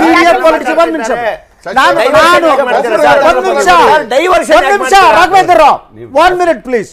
ನಾನು ನಿಮ್ಮ ಹತ್ರ ಕೈ ನಾನು ಅಷ್ಟು ಜ್ಞಾನವಂತ ಅಲ್ಲ. ನಾನು ಗ್ರಾಮಾಂತರ ಪ್ರದೇಶದಿಂದ ಬಂದ ಒಬ್ಬ ಸಾಮಾನ್ಯ ಸಹಾಯ ಮಾಡ್ತಾ ಇದ್ದಾರೆ ಅವರು. ನನಗೆ ತಿಳ್ಕೋಬೇಕಾಗಿದೆ. ನಾನು ಭಾಳ ಸಲ ಬರ್ತಿದ್ದೆ, ನರೇಂದ್ರ ಮೋದಿ ನಮ್ಮೆಲ್ಲರ ಪ್ರಧಾನಿ, ಬಿಜೆಪಿ ಪ್ರಧಾನಿ ಮಾತ್ರ ಅಲ್ಲ, ನಮ್ಮ ಪ್ರಧಾನಿ 3 ವರ್ಷಗಳಲ್ಲಿ ಎಂಥ ಸಾಧನೆ ಮಾಡಿರ್ಬೋದು ತಿಳ್ಕೊಳ್ಳೋ ಆಸಕ್ತಿ ಇದೆ ನನಗೆ, ಕುತೂಹಲ ಇದೆ. ಯಾವ್ದು ಅವ್ರ ಸಾಧನೆ ಯಾವ್ದ್ರಲ್ಲಿ ನನಗೆ ಅರ್ಥ ಆಗ್ತಾ ಇಲ್ಲ. ಮೂಲಭೂತವಾಗಿ ದಡ್ಡ ನನ್ನ ಮಗ ನಾನು ನಿಮ್ಮನ್ನು ಕೇಳ್ತಾ ಇದ್ದೀನಿ, ಕೈ ಮುಗಿದು ಕೇಳ್ತಿದ್ದೀನಿ ಸರ್, ಇದು ನರೇಂದ್ರ ಮೋದಿಯವರ ಅದ್ಭುತ ಸಾಧನೆ ಅಂತ ತಾವು ನನಗೆ ದಯವಿಟ್ಟು ತಿಳಿಸ್ಕೊಟ್ರೆ ನಾನು ಉಪಕೃತನಾಗುತ್ತೇನೆ. ದಯವಿಟ್ಟು ಹೇಳಿ, ಇದು ಸಾಧನೆ ಅಂತೇಳಿ ನನಗೆ ಗೊತ್ತಿಲ್ಲ ಅವ್ರ ಹತ್ರ. ಈಗ ನಮ್ಮ ಹಲವಾರು ಯೋಜನೆಗಳಲ್ಲಿ ಇವತ್ತು ಜನಪ್ರಿಯ ಯೋಜನೆಗಳು ಆಗ್ತಾ ಇದಾವೆ. ಒಂದು ಬೇಟಿ ಬಚಾವು ಅದನ್ನು ಇರ್ಬೋದು, ಲೈಸೆನ್ಸ್, ಇವತ್ತು ಇನ್ಶೂರೆನ್ಸ್, ಇನ್ಶೂರೆನ್ಸ್ 12 ರೂಪಾಯಲ್ಲಿ ಇವತ್ತು ಒಬ್ಬ ಬಡ ಕುಟುಂಬರಿಗೆ ಇನ್ಶೂರೆನ್ಸ್ ಮಾಡುವಂತ ದೇಶದಲ್ಲಿ ಕಾನೂನು ಯಾರು ತಂದಿದ್ರು ಸರ್ ಇಲ್ಲಿವರೆಗೆ? ಅಲ್ವಾ? ಎಲ್ಲಾ ಯೋಜನೆಗಳು ಅಲ್ವಾ? ಇವೆಲ್ಲ ನೀವು ಯೋಚನೆ ಮಾಡ್ಬೇಕು. ಯಾವುದು ಮಾಡಿರ್ಲಿಲ್ಲ, ಸುಮ್ಮನೆ ಇರಬೇಕು. ಅದೇ ರೀತಿ ಇವತ್ತು ಪ್ರತಿಯೊಂದು ಹಂತದಲ್ಲೂ ಈ ದೇಶದ ಇವತ್ತು ದೇಶದಲ್ಲಿ ಮನೆ ಇಲ್ಲದವರು ಈ ದೇಶದಲ್ಲಿ ಪ್ರತಿಯೊಬ್ಬರಿಗೂ ಮನೆ ಕೊಡಬೇಕಂತ ದೇಶದ ಪ್ರಧಾನಿಗಳು ಹೇಳ್ತಾ ಮಾಡ್ತಾ ಇದಾರಲ್ಲ, ರೆಡಿ ಮಾಡ್ತಾ ಇದಾರಲ್ಲ. ದುಡ್ಡು ಹಾಕಿಲ್ಲ ಅಂತ ಹೇಳಿದ್ರೆ ನೀವು ಹೇಳಿದ್ರಲ್ಲ, ಇದಕ್ಕೆ ಹೇಳ್ತಾ ಇರೋದು. ದೇಶದಲ್ಲಿ ಹೊಸ ಹೊಸ ಯೋಜನೆಗಳು ಉದ್ಯೋಗ ಸೃಷ್ಟಿ ಮಾಡ್ತಾನೆ ಇದೆ. ಕರ್ನಾಟಕದಲ್ಲಿ ಮಾಡ್ತಾ ಇದ್ದಾರೆ. ಒಂದ್ ನಿಮಿಷ, ಕರ್ನಾಟಕದಲ್ಲಿ ಬಡವರಿಗೆ ವಸತಿ ಯೋಜನೆ ಬಂದದ್ದು ದೇವರಾಜ ಅರಸು ಕಾಲದಲ್ಲಿ. ಜನತಾ ಗೃಹ ಯೋಜನೆ ಅಂತ ಬಂತು, ಬೇರೆ ಬೇರೆ ಹೆಸರುಗಳು ಬದಲಾಗ್ತಾವೆ ಸರ್. ಅದರಿಂದ ನೀವು ಮಾಡಿದ್ದಲ್ಲ, ದೇವರಾಜ ಅರಸು ಸ್ಟಾರ್ಟ್ ಅಲ್ಲ. ಗರೀಬಿ ಹಟಾವು ಅಂತ ಹೇಳಿದ್ದು ಇವಾಗೆಲ್ಲ ದೇಶದಿಂದ ಹಿಂದಿಂದಲೂ ಸ್ವತಂತ್ರ ಬಂದಿಂದ ಹೇಳ್ಕೊಂಡು ಬಂದಿದ್ದಾರೆ. ಇವತ್ತು ಬಡತನದಲ್ಲಿ ಇವತ್ತು ಆಶ್ರಯ ಮನೆಗಳಿಲ್ಲದೆ ಎಷ್ಟೋ ಜನ ಸಾಯ್ತಾ ಇದ್ದಾರೆ, ಗೊತ್ತಿದೆ ನಿಮಗೆ? ಇವ್ರು ಇಂದಿರಾ ಗಾಂಧಿ ಕಾಲದಿಂದ ಹೇಳ್ಕೊ ಬಂದಾರೆ ಇವರು. ಹಾಗಾದ್ರೆ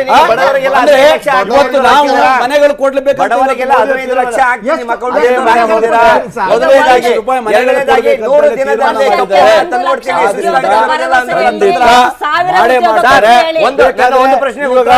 ನೀವು ನನ್ನ ಒಂದು ಪ್ರಶ್ನೆ 100 ದಿನದಲ್ಲಿ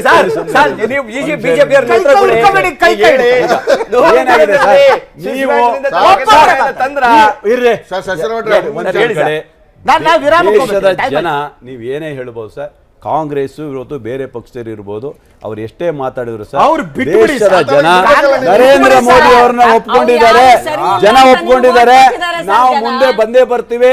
ಅವರ ಜನಪ್ರಿಯ ಕಾರ್ಯಕ್ರಮಗಳು ನಮಗೆ ಗೊತ್ತಿದೆ. ಈಗಲೂ ಓಟ್ ಇದ್ರಲ್ಲಿ ನೀವು ಬೇಕಾದ್ರೆ ನಿಮ್ಮ ಟಿವಿ Yes, sir. ಹಾಕಿರಿ. ನಾನು ನಾವು percentage ಎಷ್ಟು ಬರ್ತದೆ ಅಂತ ನೀವು ನೋಡಿ ಅವಾಗ ನಾ ಹೇಳ್ತೇನೆ. ಜನ ಒಪ್ಪಿದಾರೋ ಇಲ್ವೋ ಮೇಡಮ್, ಒಂದು ನಿಮಿಷ. ದೇಶದ ಮೇಡಮ್, ಜನ ಕೊಡ್ತೀವಿ. ಇನ್ನೂ ಟೈಮ್ ಇದೆ, ಕೊಡ್ತೀವಿ. ಮೋದಿ ಅವ್ರನ್ನ ಖಂಡಿತ ಕೊಟ್ಟಿದ್ದೀವಿ.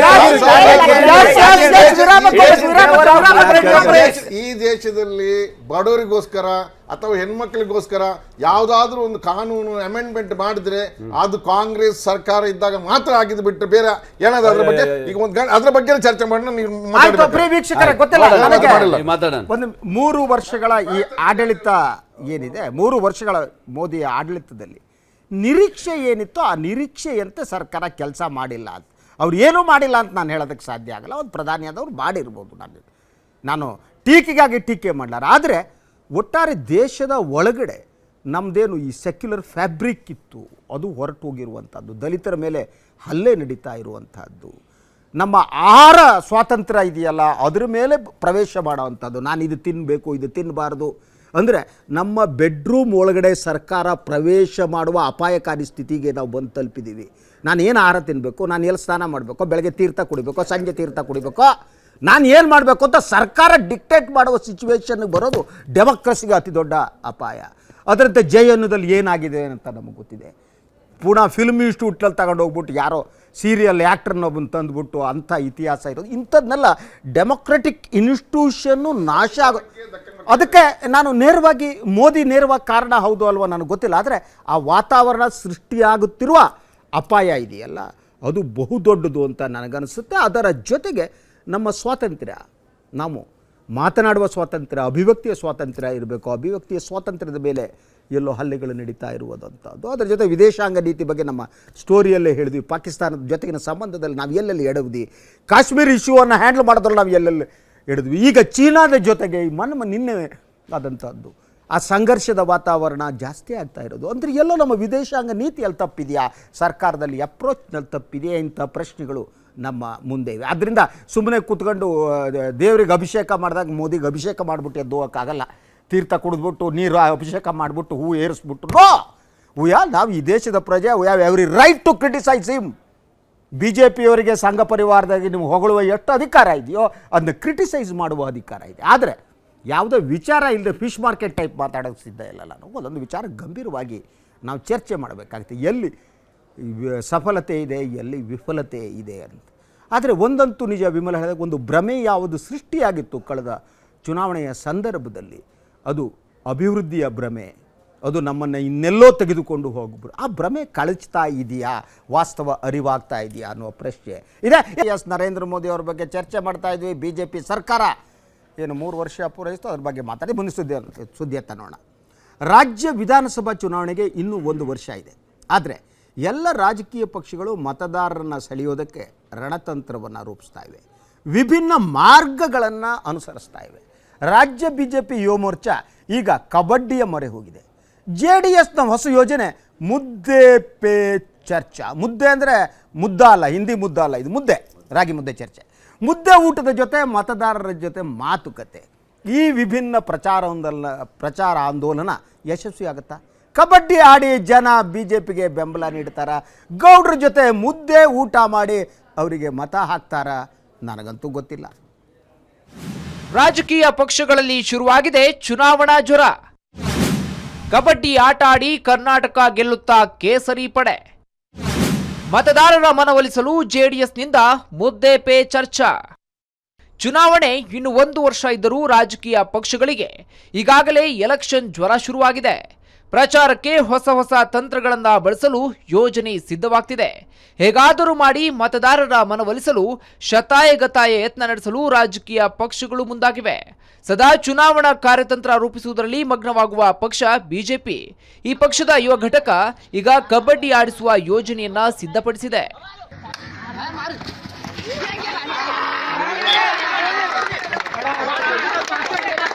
ರಾಜ್ಯಾದ್ಯಂತ ಪ್ರತಿ ವಿಧಾನಸಭಾ ಕ್ಷೇತ್ರದಲ್ಲಿ ಕಬಡ್ಡಿ ಪಂದ್ಯಾವಳಿಗಳನ್ನು ಆಯೋಜನೆ ಮಾಡಬೇಕು ಅಂತಕ್ಕಂಥ ಯೋಜನೆಯಂತೆ ಮೇ 1ನೇ ತಾರೀಕಿನ ಪ್ರಾರಂಭವಾಗಿದೆ. 14ನೇ ತಾರೀಕರಂದು ಸನ್ಮಾನ್ಯ ಶ್ರೀಯುತ BS ಯಡಿಯೂರಪ್ಪನವರು ದೊಡ್ಡಬಳ್ಳಾಪುರದ ವಿಧಾನಸಭಾ ಕ್ಷೇತ್ರದ ಕಬಡ್ಡಿ ಪಂದ್ಯಾವಳಿಗಳಿಗೆ ಬಂದು ಉದ್ಘಾಟನೆಯನ್ನು ಕೂಡ ಮಾಡಿದ್ರು. ರಾಜ್ಯಾದ್ಯಂತ ಈಗಾಗಲೇ ಸಾವಿರಾರು ಜನ ಯುವಕರು ಈ ಕ್ರೀಡೆಯ ಮೂಲಕ ಭಾರತೀಯ ಜನತಾ ಪಕ್ಷಕ್ಕೆ ಬರಬೇಕು ಅಂತಕ್ಕಂಥ ಯೋಜನೆ ಏನಿದೆ ಅದು ಒಂದು ರೀತಿ ಸಕ್ಸಸ್ ಆಗ್ತಾ ಇದೆ ಅಂತಂದರೆ ತಪ್ಪಾಗಲಾರ್ದು. ಈ ಯೋಜನೆಯಂತೆ ಸುಮಾರು 1 ತಿಂಗಳುಗಳ ಕಾಲ ಪ್ರತಿ ವಿಧಾನಸಭಾ ಕ್ಷೇತ್ರದಲ್ಲೂ ಕಬಡ್ಡಿ ಟೂರ್ನಮೆಂಟ್ ನಡೆಯಲಿದೆ. ಈ ಟೂರ್ನಮೆಂಟ್ನಲ್ಲಿ ಸುಮಾರು 50,000 ಯುವಕರು ಪಾಲ್ಗೊಳ್ಳುವ ನಿರೀಕ್ಷೆ ಇದೆ.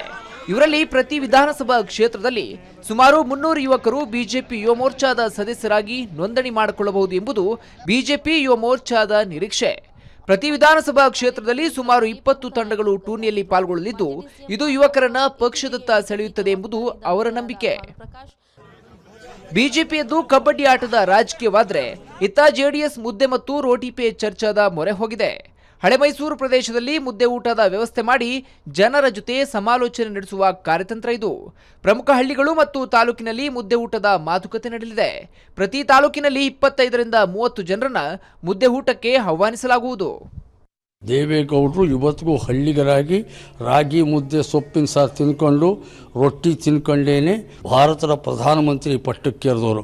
JDSನ ಪ್ರಸ್ತುತತೆ ಏನು ಅನ್ನೋದ್ರ ಬಗ್ಗೆ ಮುಕ್ತವಾಗಿ ಮುದ್ದೆ ರೊಟ್ಟಿ ತಿಂತ ಜನಗಳ ಜೊತೆ ಚರ್ಚೆ ಮಾಡೋದು ಅಂತ ಹೇಳಿ ನಾವೊಂದು ಹೊಸ ರೀತಿಯ ಕಾರ್ಯಕ್ರಮ ಯೋಚನೆ ಮಾಡಿದ್ದೀವಿ. ಉತ್ತರ ಕರ್ನಾಟಕದಲ್ಲಿ ರೊಟ್ಟಿ ಊಟ, ಹಳೆ ಮೈಸೂರು ಪ್ರದೇಶದಲ್ಲಿ ಮುದ್ದೆ ಊಟ. ಈ ಊಟಕ್ಕೆ ಆಹ್ವಾನಿತರಾದವರ ಜೊತೆ ದೇವೇಗೌಡ ಮತ್ತು ಕುಮಾರಸ್ವಾಮಿ ಮಾತುಕತೆ ನಡೆಸುವರು. ಈ ಮುದ್ದೆ ಚರ್ಚೆ ದೇವೇಗೌಡರ ಹುಟ್ಟುಹಬ್ಬದ ದಿನವಾದ ಮೇ 18ರಂದು ಆರಂಭವಾಗಲಿದೆ. ದೇವೇಗೌಡರ ಜನ್ಮ ದಿನಾಚರಣೆ ದಿನ ನಾವೊಂದು ಕರೆ ಕೊಡ್ತಾ ಇದ್ದೀವಿ. 18ನೇ ತಾರೀಕಿಂದ ಎಲ್ಲ ರಾಜ್ಯದ ಜಿಲ್ಲೆ, ತಾಲೂಕು, ಹಳ್ಳಿಗಳಲ್ಲಿ ಎಲ್ಲಿ 50 ಜನ ಸೇರಲಿ, 20 ಜನ ಸೇರಲಿ, 30 ಜನ ಸೇರಲಿ, ನಮ್ಮದು ಒಂದು ಚರ್ಚೆ, ನಮ್ಮದು ಮುದ್ದೆ ಮತ್ತು ರೊಟ್ಟಿಯೊಂದಿಗೆ ಚರ್ಚೆ ಅಂತ. ನರೇಂದ್ರ ಮೋದಿ ಚಹಾ ಪೇ ಚರ್ಚೆ ಮಾಡಿ ದೇಶದ ಪ್ರಧಾನಿಯಾದರು. ರೈತರ ಪಕ್ಷ ಎಂದೇ ಗುರುತಿಸಿಕೊಳ್ಳುವ ಜೆಡಿಎಸ್ ಮುದ್ದೆ ಪೇ ಚರ್ಚೆ ಮಾಡಿ ರಾಜ್ಯದಲ್ಲಿ ಜಯಬೇರಿ ಬಾರಿಸುವ ಕನಸಿನಲ್ಲಿದೆ. ಇತ್ತ ಬಿಜೆಪಿ ಕಬಡ್ಡಿ ಆಡಿಸಿ ಜಯಶಾಲಿಯಾಗುವ ಗುರಿ ಹೊಂದಿದೆ. ಮುದ್ದೆ ತಿಂದವರು, ಕಬಡ್ಡಿ ಆಡಿದವರು ಯಾರ ಬೆಂಬಲಕ್ಕೆ ನಿಲ್ಲುತ್ತಾರೆ ಎಂಬುದು ಮಾತ್ರ $1,000 ಪ್ರಶ್ನೆ. ಬ್ಯೂರೋ ರಿಪೋರ್ಟ್, ಸುದ್ದಿ ಟಿವಿ. ಐಡಿಯಾ ಕೌಂಟ್ಸ್ ಅಂತಾರೆ. ಮೋದಿ ಸೋಷಿಯಲ್ ಮೀಡಿಯಾಗಳನ್ನು ಬಳಸ್ಕೊಂಡು ಪ್ರಧಾನಿ ಆದರು, ಚಹಾ ಕುಡಿದು ಪ್ರಧಾನಿ ಆದ್ರಪ್ಪ. ನಮ್ಮ ದೇವೇಗೌಡರು ಕುಮಾರಣ್ಣ ಯಾಕೆ ಮುದ್ದೆ ತಿನ್ನಿಸಿ ರಾಜ್ಯವನ್ನು ತನ್ನ ಕಬ್ಜಾಗಿ ತಗೋಬಾರ್ದು? ಹಂಗೆ ಇವ್ರು ಕಬಡ್ಡಿ ಆಡಿಸ್ತಾರೆ. ಹೇಳಿ ಸ್ವಾಮಿ, ಮುದ್ದೆ ಊಟ ಹೇಳಿ. ಹೌದು ಸರ್, ಮುದ್ದೆ ಗೌಡ್ರ ಮುದ್ದೆ ಊಟ. ಹೌದು. ಹಿಂದೆ ಹಳ್ಳಿ ಕಡೆ ಒಂದು ಮಾತು ಹೇಳ್ತಿದ್ರು, ಹಿಟ್ಟಂ ತಿಂದಂ ಬೆಟ್ಟಂ ಕಿತ್ತಿಟ್ಟಂ ಹಿಟ್ಟಂ ಬಿಟ್ಟಂ ಕೆಟ್ಟಂ ಅಂತ. ಅದು ಯಾವ ರೀತಿಯಾಗಿ ಇವತ್ತಿನ ದಿವಸ ಇವ್ರು ಕಬಡ್ಡಿ ಆಡಬೇಕಾದ್ರೂ ಕೂಡ ಮುದ್ದೆ ತಿಂದು ಶಕ್ತಿಯಾಗಿದ್ರೇನೆ ಕಬಡ್ಡಿ ಆಡಕ್ಕಾಗ. ನಿಮ್ಮ ಶಕ್ತಿ ಬೇಕು ಅವರಿಗೆ, ಖಂಡಿತ ಬೇಕೇ ಬೇಕು ಅವ್ರಿಗೆ. ಇಲ್ಲ ಅಂತಂದ್ರೆ ಮುದ್ದೆ ತಿಂದಿಲ್ಲ ಅಂತಾರೆ ಅವ್ರಿಗೆ ಕಬಡ್ಡಿ ಆಡ್ಲಿಕ್ಕೂ ಶಕ್ತಿ ಇರೋದಿಲ್ಲ. ರೊಟ್ಟಿ ತಿಂದಿಲ್ಲ ಅಂತಂದ್ರೆ ರೊಟ್ಟಿ ಇದೆಯಾ, ಅದಕ್ಕೆ ರೊಟ್ಟಿ ಪೇ ಚರ್ಚಾ ಅಂತ ನಿಮ್ದು ರೊಟ್ಟಿ ಮುದ್ದೆ ಶಕ್ತಿ ಇಲ್ಲ. ಎಂತ ಐಡಿಯಾ ನಿಮ್ದು ಅಂತ ಇಲ್ಲ. ಇದು ನಮ್ದು ಯುವ ಸಂಘಟನೆ ಏನಿದೆ, ನಮ್ದು ಯುವ ಮೋರ್ಚಾದಿಂದ ಇದು ಒಂದು ದೇಶೀಯ ಆಟವನ್ನ ಯುವಕರಲ್ಲಿ ಸಂಘಟನೆ ಆಗಿರ್ಬೇಕು ಅನ್ನೋದು ಒಂದು ಕಡೆ ಇಲ್ಲ, ನಮ್ದು ಅದೊಂದು ಚರ್ಚೆ ಬಂದಿರೋದು. ದೇಶೀಯ ಆಟ ಆಗಿದ್ರಿಂದ ಕಬಡ್ಡಿನೇ, ಮತ್ತೆ ಕ್ರಿಕೆಟ್ ಅಲ್ಲ, ಕಬಡ್ಡಿನೇ ಆಡಬೇಕು. ಮತ್ತೆ ಅಲ್ಲಿ ಎಲ್ಲ ಯುವಕರುಗಳು ಚಡ್ಡಿ ಹಾಕಬೇಕಾ, ತೋರಿಸಿದ್ರಲ್ಲ ಅದೇನೆ ಚಡ್ಡಿ ಬದಲಾಗಿದೆ ನೋಡಿ. ಅದಕ್ಕೂ ಸಂಘಟನೆ ಇದಕ್ಕೂ ಬೇಡ, ಈ ಸಂಘಟನೆ ಬೇರೆ. ಆದ್ರಿಂದ ಯುವಕರಲ್ಲಿ ಒಂದ್ ನಿಮಿಷ ಯುವಕರಲ್ಲಿ ಯುವ ಮೋರ್ಚಾದ ಎಲ್ಲ ಜಿಲ್ಲಾಧ್ಯಕ್ಷರು, ತಾಲೂಕು ಎಲ್ಲ ಅಲ್ಲಿಯ ಸಂಘಟನೆ ಯುವಕರು ಆ ಯುವಕರ ಜೊತೆ ಸೇರ್ಬಿಟ್ಟು ಅಲ್ಲಿ ಒಂದು ಸಂಘಟನೆ ಮಾಡುವಂಥದ್ದು ಮಾಡಬೇಕನ್ನೋದು ರಾಜ್ಯದಲ್ಲಿ ಒಂದು ಸಂದೇಶ ಕಳಿಸಿದ್ದಾರೆ. ಅದೇ ಪ್ರಕಾರ ತಾಲೂಕು, ಜಿಲ್ಲಾ ಮತ್ತು ರಾಜ್ಯ ಮಟ್ಟದಲ್ಲಿ ಅದು ಯಾವುದೇ ರಾಜಕೀಯ ಉದ್ದೇಶ ಅಲ್ಲ. ರಾಜಕೀಯ ಉದ್ದೇಶ ಹೇಳ್ತೇನೆ, ಯುವ ಮೋರ್ಚಾದ ಸದಸ್ಯರು ಅಲ್ಲಿ ಒಗ್ಗಟ್ಟಾಗಿ ಅವ್ರ ಜೊತೆಗೆ ಸೇರ್ಪಡೆಯಾಗಿ ಅವ್ರ ಜೊತೆಗೆ ಇದ್ದು ಒಂದು ಸಂಘಟನೆ ಮೂಲಕ ಕಬಡ್ಡಿ ಆಡೋ ಮೂಲಕ ಆ ದೇಶೀಯ ಕಲೆಯನ್ನು ಉಳಿಸ್ಕೊಂಡು ಹೋಗುವಂತ ರೀತಿಯಲ್ಲಿ ಮಾಡಿದ್ವಿ ನಾವು ಅಷ್ಟೇ. ಒಂದು ನಿಮಿಷ, ನನಗೆ ಚಹಾ ಪೇ ಚರ್ಚೆ ಅದು ಸಡನ್ ಆಗಿ ಯಾರೋ ಒಬ್ರು ಚಹಾದ ಬಗ್ಗೆ ಸ್ಟೇಟ್ಮೆಂಟ್ ಕೊಟ್ಟರು, ಅದ್ರ ಮೇಲೆ ಅದು ಶುರು ಆಯಿತು. ಆ ಟೈಮಿಗೆ ಇವರ ಪ್ರಚಾರ ಜೊತೆಯಲ್ಲಿ ಅದು ಒಂದು ಕ್ಲಿಕ್ ಆಯ್ತು ಅಂತ ಹೇಳ್ಬೋದು.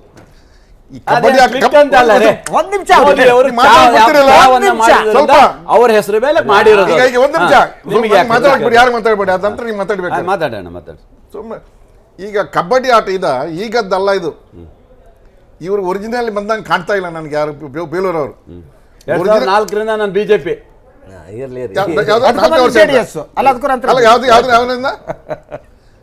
ಸಣ್ಣದ್ರಿಗಳು ಇವರು AK ಸುಬ್ಬಯ್ಯ ಅಂತರಂಗ ಅಂತ ಪುಸ್ತಕ ಓದಿದ್ರಲ್ಲಿ ಅದರಲ್ಲಿ ಕಬಡ್ಡಿ ಆಟದಿದೆ. ಅದು ಯಾಕೆ ಜನರಲ್ ಪೋಲರೈಸೇಷನ್ ಮಾಡೋಕ್ಕೆ ಭಾರತ ದೇಶ ಪ್ರಜೆಗಳನ್ನು ಈ ಕಬಡ್ಡಿ ಆಟ ಇಂಟ್ರೊಡ್ಯೂಸ್ ಮಾಡಿದಾರೆ. ಅಲ್ಲಿ ಇದು ಮುದ್ದೆ ತಿನ್ನೋದಿಲ್ಲ. ಇದು ನನಗೆ ಖುಷಿ ಆಯ್ತು ಈಗ ಬಿಡಿ. ಅದನ್ನ ನೋಡ್ಕೊಂಡು ಇವ್ರು ಮುದ್ದೆ ತಿನ್ನೋದ್ ಬಗ್ಗೆ ಮಾಡಿದಾರೆ, ಒಪ್ಕೋತೀನಿ. ಮುದ್ದೆ ಜೊತೆಲಿ ಬರೀ ಸೊಪ್ಪು ಸಾರು ಮಾತ್ರ ಚರ್ಚಾ. ಮುದ್ದೆ ಜೊತೆಲಿ ಸೊಪ್ಪು ಸಾರಲ್ಲ, ಆ ಕಡೆ ರೊಟ್ಟಿ ಇರ್ಬೋದು, ಜೊತೆ ನಮ್ಮ ಇಲ್ಲಿ ಕೋಸ್ಟಲ್ ಸೈಡಲ್ಲಿ ನೀರು ದೋಸೆ ಇದೆ, ಈ ಕಡೆ ಈಗ ಮುದ್ದೆ ಇದೆಲ್ಲ. ಮುದ್ದೆ ಜೊತೆ ಕೋಸ್ಟಲ್ ಆಹಾರ ಮಾತಾಡಿಲ್ಲ ಅವರು, ಮಾತಾಡ್ಬೇಕು. ಅದನ್ನ ನಾನು ಇವ್ರಿಗೆ ಒಂದು ಮುದ್ದೆ ಜೊತೆಯಲ್ಲಿ ಬರೀ ಸೊಪ್ಪು ಸಾರು ಮತ್ತಲ್ಲ ಮಟನ್ ಸಾರು ಸೇರಿಸ್ಕೊಳ್ಳಿ ಅಂತ ನಾನು ಹೇಳ್ತಿದ್ದೆ. ನನಗೆ ಒಂದು ಅನ್ನಿಸ್ತಾ ಇರೋದು ಪ್ರಚಾರದ ವೈಖರಿಗಳು ನಂಗೆ ಅನ್ನಿಸ್ತಾ ಇರೋದು, ಕಬಡ್ಡಿ ಆಟಕ್ಕೆ ಮೊರೆ ಹೋಗಿದ್ದು ಬಾಬಾ ಅವ್ರು ಹೇಳಿದಾಗೆ ತುರ್ತು ಪರಿಸ್ಥಿತಿ ಸಂದರ್ಭದಲ್ಲಿ RSS ಏನೆಲ್ಲ ಮಾಡ್ತಾ ಇತ್ತು ಅಂತ ನನಗೂ ಗೊತ್ತಿತ್ತು. ಸೊ ಅಂತದ್ದೆಲ್ಲ ಪೋಲರೈಸೇಷನ್ ಮಾಡೋದಕ್ಕಾಗಿ ಈ ಥರದ್ದು ಮಾಡೋ ಅಂಥದ್ದು. ನನಗೆ 2 ಪ್ರಶ್ನೆ ಇರೋದು. ಒಂದು, ಕಳೆದ ಚುನಾವಣೆಯ ಸಂದರ್ಭದಲ್ಲಿ ಅಭಿವೃದ್ಧಿಯ ಹರಿಕಾರ ಆಗಿ ಮೋದಿಯನ್ನ ಇಟ್ಕೊಂಡು ಹೋಗಿ ಚುನಾವಣೆ ಗೆಲ್ತೀವಿ ಅಂತ, ಬಟ್ ಕಾಂಗ್ರೆಸ್ ಕರ್ನಾಟಕದಲ್ಲಿ ಅದು ಆಗಲಿಲ್ಲ. ಸೊ ಈಗ ಆ ಅಭಿವೃದ್ಧಿಯ ಹರಿಕಾರನ ಮುಖ ಸಾಕಾಗೋದಿಲ್ಲ ಅನ್ನೋ ಕಾರಣಕ್ಕಾಗಿ ಆಟ ಅನ್ನುವ ಒಂದು. ಎರಡನೇದಾಗಿ ದೇಸಿ ನಿಮಿಷ ಮಾತಾಡೋದನ್ನ ಕೇಳಿಸ್ಕೊಳ್ಳಿ, ಮತ್ತೆ ಉತ್ತರ ಕೊಡಿ. ದೇಸಿ ಆಟ ಅಂತ ಹೇಳಿ ಕಬಡ್ಡಿ ಬೇಕು, ಕಬಡ್ಡಿ ಮೂಲಕ ಯುವಜನರನ್ನ ಆಕರ್ಷಣೆ ಮಾಡಕ್ ಹೊರಟಿದ್ದೀರಿ. ಆದ್ರೆ ದೇಸಿ ಕಂಪನಿಗಳಾಗಿ ನಮ್ಮ ಪಬ್ಲಿಕ್ ಸೆಕ್ಟಾರ್ಗಳು ಬೇಡ. ಪಬ್ಲಿಕ್ ಸೆಕ್ಟಾರ್ಗಳನ್ನ ಉಳಿಸಿ ನಮ್ಮ ದೇಶಿ ಯುವಕರು ನಿರುದ್ಯೋಗಿಗಳಾಗಿ ಒದ್ದಾಡ್ತಾ ಇದ್ದಾರೆ, ಅವ್ರಿಗೆ ಕೆಲಸ ಕೊಡ್ಬೋದಾಗಿತ್ತು, ಅದನ್ನು ಮಾಡ್ತಾ ಇಲ್ಲ. ಅಂದ್ರೆ ನಿಜವಾಗಿ ಇರೋದೇನಂತಂದ್ರೆ ಕಬಡ್ಡಿ ಆಟದ ಮೂಲಕ ತೊಡೆ ತಟ್ಟುತ್ತಾ ಅಲ್ಲಿ ಒಂದು ಪೋಲರೈಸೇಷನ್ ಮಾಡುವಂಥದ್ದು, ಮತ್ತೆ ಹಾಗೇನೆ ಸ್ಲೋಲಿ ಅದರ ಬೇಸಿಕ್ ಅಜೆಂಡಾ ಇದೆಯಲ್ಲ, ಕಮ್ಯುನಲ್ ಅಜೆಂಡಾ, ಅದನ್ನ ಪೆನೆಟ್ರೇಟ್ ಮಾಡೋದಕ್ಕೆ ಇದನ್ನ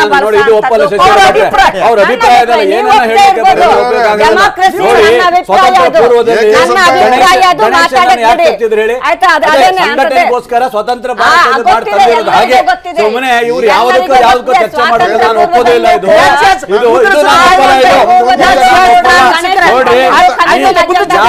ಮಾಡಬೇಕು.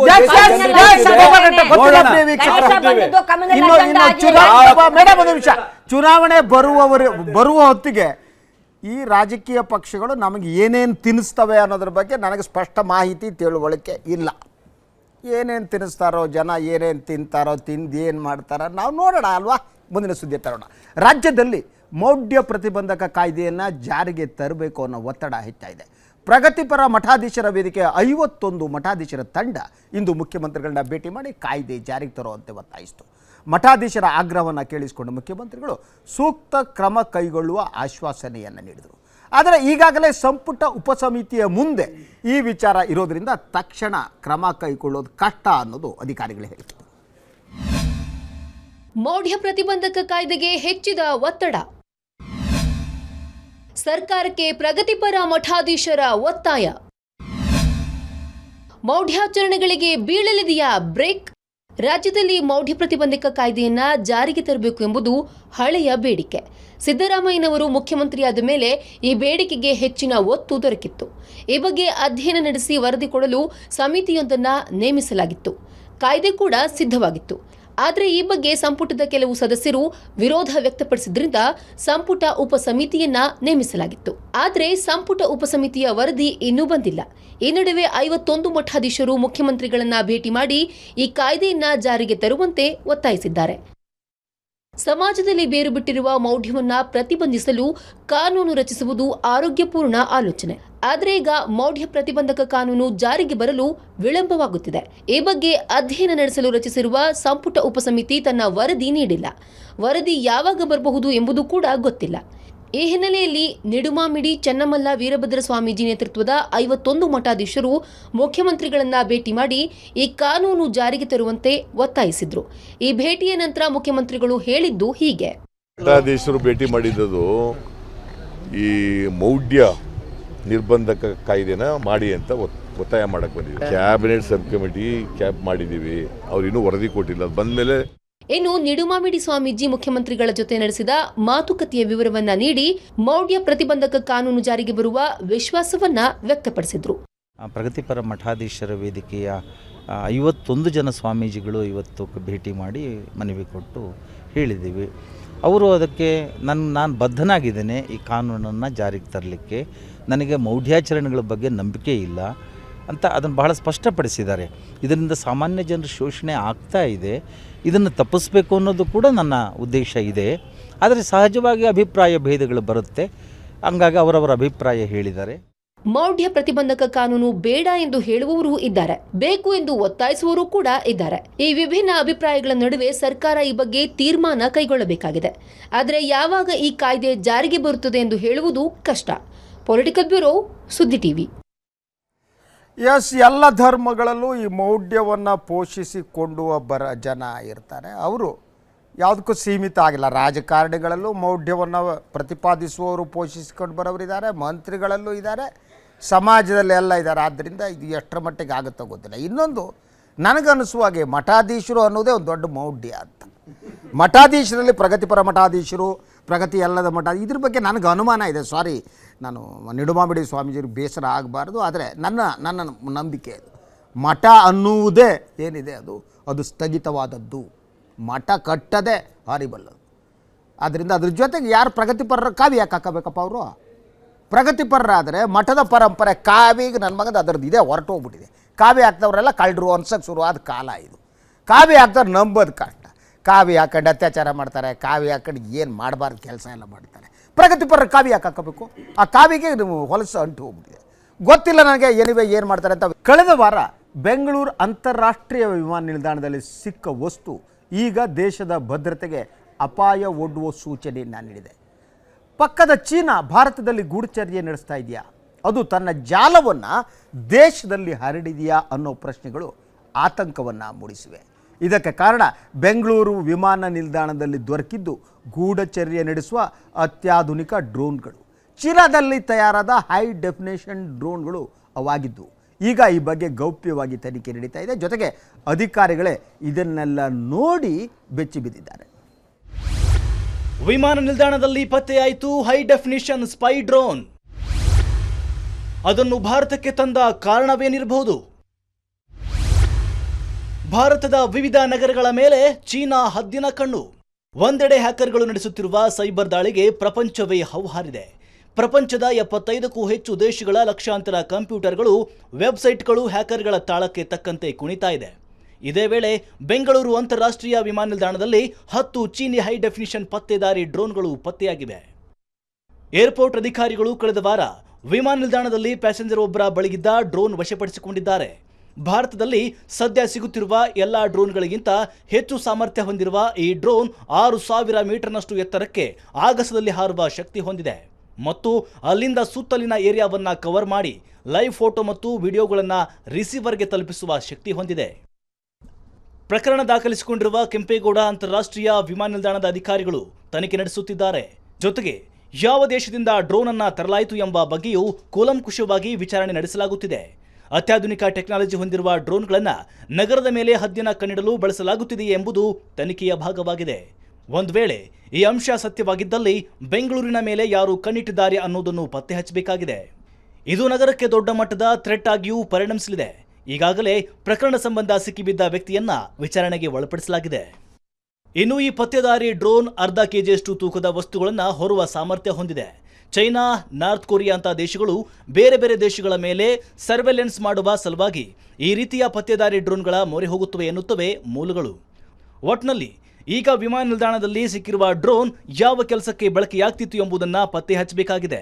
ನಂತರ ಅದು ನಗರದ ಮೇಲೆ ಹದ್ದಿನ ಕಣ್ಣಿಡಲು ಬಳಸಿದ್ದಾಗಿದ್ದಲ್ಲಿ ಅದರ ಜಾಡನ್ನ ಭೇದಿಸಬೇಕಾಗಿದೆ.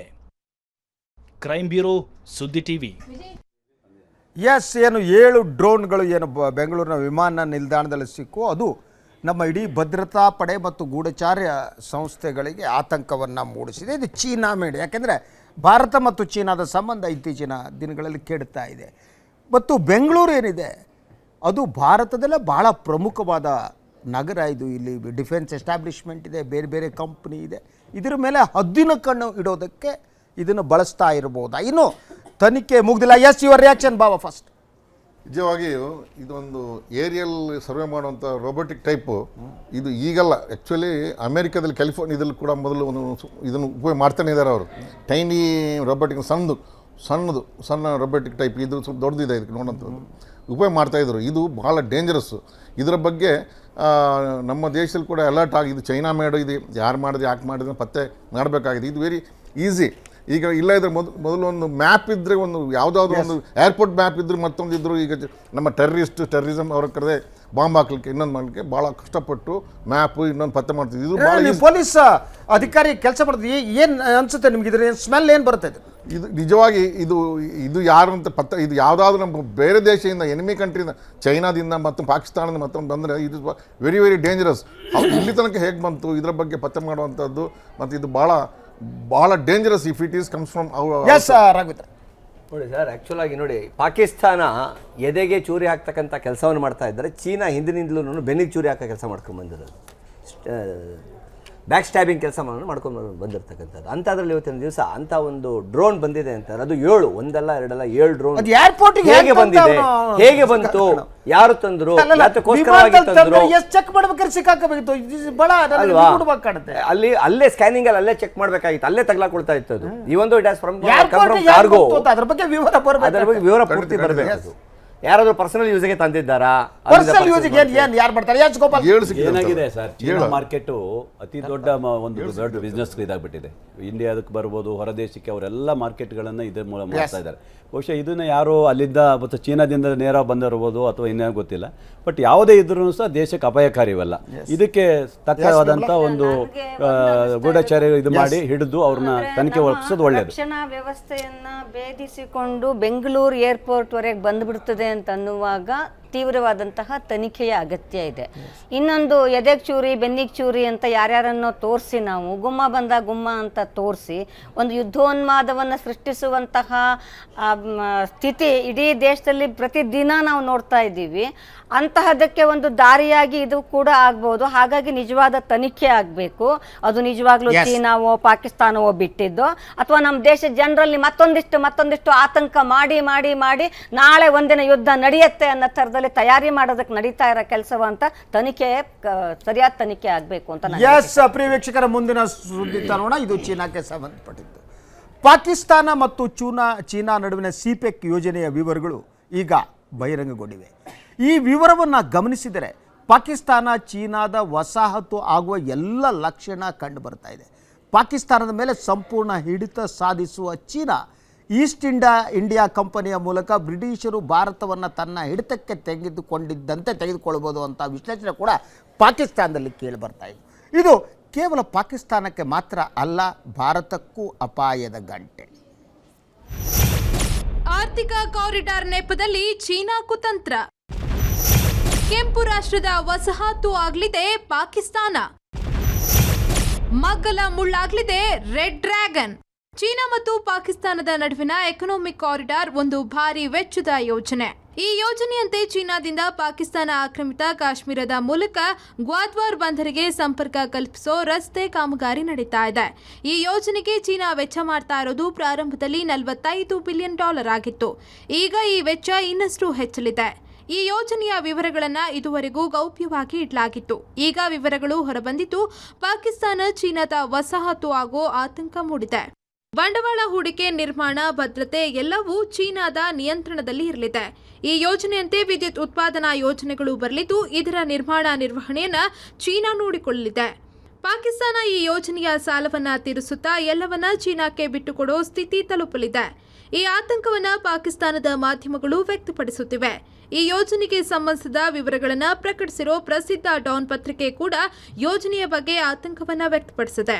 ಇನ್ನು ಯೋಜನೆಯ ಭದ್ರತೆಯ ಹೆಸರಲ್ಲಿ ಚೀನಾದ ರಕ್ಷಣಾ ಸಿಬ್ಬಂದಿ ಪಾಕ್ ಆಕ್ರಮಿತ ಕಾಶ್ಮೀರಕ್ಕೆ ಬಂದು ಕುಳಿತುಕೊಳ್ಳುತ್ತಾರೆ. ಇದರಿಂದ ಕಾಶ್ಮೀರ ವಿಚಾರದಲ್ಲಿ ಚೀನಾ ಹಸ್ತಕ್ಷೇಪ ಹೆಚ್ಚಲಿದೆ.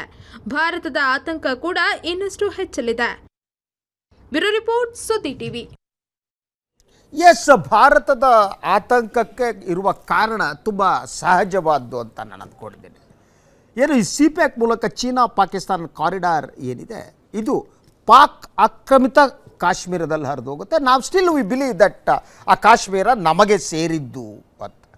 ಸೊ ಅಲ್ಲಿ ಹೋದಾಗ ಅವರ ಒಪ್ಪಂದದ ಪ್ರಕಾರ ಇವತ್ತೇನು ಪಾಕಿಸ್ತಾನದ ಪ್ರಮುಖ ಪತ್ರಿಕೆ ಡಾನ್ ಆ ವಿವರಗಳನ್ನು ಪ್ರಕಟ ಮಾಡಿದೆ. ಈವನ್ನು ಪಾಕಿಸ್ತಾನದ ಅಸೆಂಬ್ಲಿಯಲ್ಲಿ ಮೇಲ್ಮನೆ ಕೆಳಮನೆ ಎಷ್ಟು ಒತ್ತಾಯ ಮಾಡಿದರೂ ಕೂಡ ಈ ವಿವರಗಳನ್ನು ಬಹಿರಂಗಪಡಿಸಿರಲಿಲ್ಲ.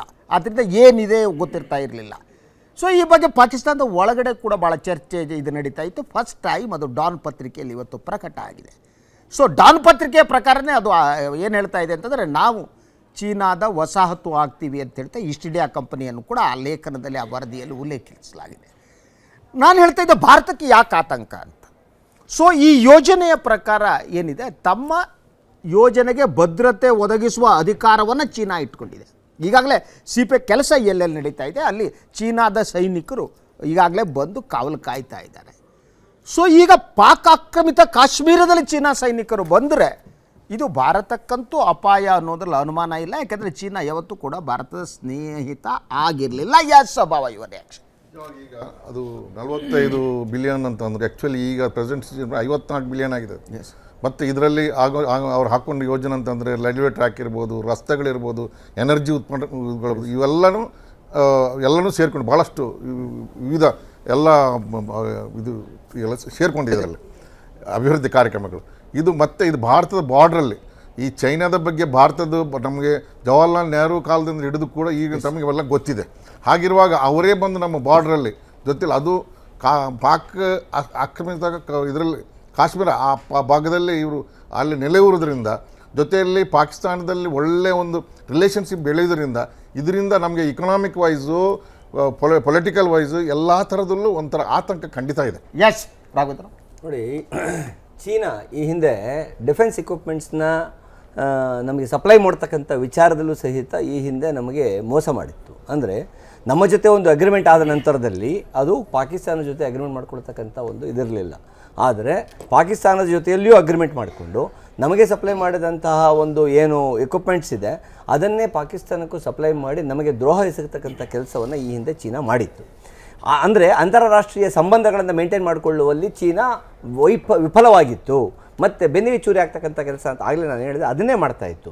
ಇವತ್ತಿನ ದಿವಸ ಪಾಕ್ ಆಕ್ಯುಪೈಡ್ ಕಾಶ್ಮೀರ್ ಅಂತ ಏನು ಹೇಳ್ತಾ ಇದ್ವಿ, ಪಾಕ್ ಆಕ್ರಮಿತ ಕಾಶ್ಮೀರ ಪ್ರದೇಶದಲ್ಲಿ ಇವತ್ತಿನ ದಿವಸ ಈ ಸಿ ಪ್ಯಾಕ್ ಅಂತಕ್ಕಂಥದ್ದು ಹಾದು ಹೋದಂಥ ಸಂದರ್ಭದಲ್ಲಿ ಅಲ್ಲಿ ನ್ಯಾಚುರಲ್ ಆ್ಯಂಡ್ ಆಬ್ವಿಯಸ್ಲಿ ಚೀನಾ ತನ್ನ ಸೈನಿಕರನ್ನು ಅಲ್ಲಿನ ರಕ್ಷಣೆಗೋಸ್ಕರವಾಗಿ ತನ್ನ ಕಾರಿಡಾರ್ನ ಮಾಡ್ತಕ್ಕಂಥ ರಕ್ಷಣೆಗೋಸ್ಕರವಾಗಿ ಅಲ್ಲಿ ಹಾಕಿದಂಥ ಸಂದರ್ಭದಲ್ಲಿ ಅಲ್ಲಿ ಇವತ್ತಿನ ದಿವಸ ಏನು ನಮಗೆ ಮತ್ತು ಪಾಕಿಸ್ತಾನದವ್ರಿಗೆ ನಡೀತಾ ಇರ್ತಕ್ಕಂಥ ಯುದ್ಧ ಈ ಯುದ್ಧ ನಮಗೆ ಚೀನಾದವ್ರಿಗೆ ಸಮಯ ಇರ್ತಾ ಇದೆ. ಇನ್ನೊಂದು ಸ್ಟೋರಿ ಇದೆ ಸಿನಿಮಾದ, ನೋಡ್ಬಿಟ್ಟು ಹೋಗ್ಬೇಕು ನಾವೀಗ. ಹಿಂದಿಂದಲೂ ಚೀನಾ ದೇಶ ಪಾಕಿಸ್ತಾನಕ್ಕೆ ಸಪೋರ್ಟ್ ಮಾಡಿಕೊಂಡು ಎಲ್ಲಾ ಮದ್ದುಗುಂಡುಗಳಿಂದ ಹಿಡಿದು ಎಲ್ಲಾ ಸಪ್ಲೈನು ಸಹ ಎಷ್ಟೆಷ್ಟೋ ಕೊಟ್ಕೊಂಡು ಬಂದಿದ್ದಾರೆ. ಮದ್ದುಗುಂಡು ಕೊಟ್ಟಿಲ್ಲ, ಮದ್ದುಗುಂಡು ಕೊಟ್ಟವರು ಹೇಳಿ ಅಲ್ಲ, ಅವರು ಕೊಟ್ಟಿದ್ದಾರೆ. ಚೈನಾದವರು ಈಗಾಗಲೇ ದುಡ್ಡು ಹಣಕಾಸಲ್ಲಿ ಕೊಟ್ಕೊಂಡೇ ಬಂದಿದ್ದಾರೆ. ಅಲ್ಲಿ ಏನಾಗಿದೆ, ಅವರಿಗೆ ಪಾಕಿಸ್ತಾನದ ಮೇಲೆ ಬಹಳ ಬಾಂಧವ್ಯ ಇರೋದ್ರಿಂದ ಅವರಿಗೆ ಒಂದು ಅಲ್ಲೊಂದು ಕಾರಿಡಾರ್ ಏನೋ ಮುಂದಿನ ಪ್ಲಾನ್ ಇರಬಹುದು. ಅದನ್ನ ಯಾವ ತರ ನಮ್ಮ ಇಂಡಿಯಾದವ್ರು ನಾವು ಯಾವುದೇ ಸಂದರ್ಭಗಳಲ್ಲಿ ದ್ವಿಪಕ್ಷೀಯ ಮಾತುಕತೆಗಳನ್ನು ಮಾಡ್ಲಿಕ್ಕೆ ಸಾಧ್ಯ ಆಗ್ಬೇಕು. ಮತ್ತೆ ನಾವು ಇವತ್ತು ಚೀನಾ ಅಂತದೊಂದು ಆಕ್ಯುಪೈ ಮಾಡಕ್ ಹೊರಟ್ರೆ ಖಂಡಿತವಾಗೂ ಒಂದು ಸ್ವತಂತ್ರ ಭಾರತ ದೇಶ ಆಗಿ ನಾವು ಅದನ್ನ ಅಪೋಸ್ ಮಾಡ್ಬೇಕನ್ನು ಒಪ್ಕೋತಾನೇನೆ. ಇದು ಎಲ್ಲದರ ಹಿಂದೆ ಇರುವ ದೊಡ್ಡ ಗುಮ್ಮ ಇದೆಯಲ್ಲ, ನೀವು ಹೇಳಿದ್ರಲ್ಲ ಮದ್ದುಗೊಂಡು ಕೊಟ್ಟಿದ್ದು ಅಮೆರಿಕ ಅಂತ. ಚೀನಾ ಮಾತ್ರ ಅಲ್ಲ, ಅಮೆರಿಕ ಕೂಡ ಪಾಕಿಸ್ತಾನಕ್ಕೂ ಸಪ್ಲೈ ಮಾಡುತ್ತೆ.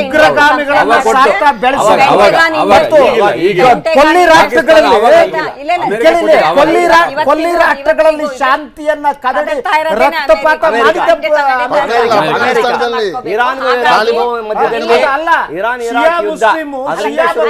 ಮುಸ್ಲಿಮರದ್ದೇ ತಂದಿಟ್ಟಂತ ರಾಷ್ಟ್ರನ ಅಮೆರಿಕ ಭಯೋತ್ಪಾದಕ ರಾಷ್ಟ್ರ ಇನ್ನೊಂದಿಲ್ಲ. ಅಫ್ಘಾನಿಸ್ತಾನ ತಾಲಿಬಾನ್ ಸೃಷ್ಟಿ ಮಾಡಿದವರೇ ಅವರು. ಅಲಿಪ್ತ ನೀತಿಯಿಂದ ನಾವು ಹೊರಗೆ ಬಂದಿದ್ದೀವಲ್ಲ, ಇದರಿಂದಾಗಿ ನಮ್ಮ ಸುತ್ತಲಿರುವಂತಹ ಎಲ್ಲ ರಾಷ್ಟ್ರಗಳಿಂದ ನಾವು ಇಂತಹ ಒಂದು ದಾಳಿ ದಬ್ಬಾಳಿಕೆಯನ್ನು ಎದುರಿಸಲೇಬೇಕಾದ ಅನಿವಾರ್ಯ ಸ್ಥಿತಿ ಈ 3 ವರ್ಷದಲ್ಲಂತೂ ಅದು ಇನ್ನೂ ಜಾಸ್ತಿ ಆಗಿದೆ. ಅದು ನಮಗೆ ಎಚ್ಚರ ಗೊತ್ತಿಲ್ಲ, ಇದು ಅಪಾಯಕಾರಿ ಅಂತ. ಈಗ ಒಂದು ಕೊನೆಯ ಸುದ್ದಿ ಇದೆ ಸಿನಿಮಾದ್ದು. ಈ ಪ್ರೈಮ್ ನ್ಯೂಸ್ ಮುಗಿಸುವ ಮೊದಲು ಈ ಕೊನೆಯ ಸುದ್ದಿ ನೋಡೋಣ. ಭಾರತೀಯ ಚಿತ್ರರಂಗದಲ್ಲೇ ದಾಖಲೆಯ ಮೇಲೆ ದಾಖಲೆ ಮಾಡಿದ ಚಿತ್ರ ಬಾಹುಬಲಿ. ಈ ಸಿನಿಮಾ ಮತ್ತೆ ಪೌರಾಣಿಕ ಮತ್ತು ಐತಿಹಾಸಿಕ ಚಿತ್ರಗಳನ್ನ ಮಾಡುವುದಕ್ಕೆ ಪ್ರೇರಣೆ ನೀಡ್ತಾ ಇದೆ. ಇದಕ್ಕೆ ಕನ್ನಡ ಚಿತ್ರರಂಗ ಕೂಡ ಹೊರತಾಗಿಲ್ಲ. ಬಾಹುಬಲಿಯ ಯಶಸ್ಸಿನಿಂದ ಉತ್ತೇಜಿತರಾಗಿರೋ ನಿರ್ಮಾಪಕ ಶಾಸಕ ಮುನಿರತ್ನ ಭಾರೀ ವೆಚ್ಚದ ಚಿತ್ರ ನಿರ್ಮಾಣಕ್ಕೆ ಮುಂದಾಗಿದ್ದಾರೆ. ಅದು ಕುರುಕ್ಷೇತ್ರ.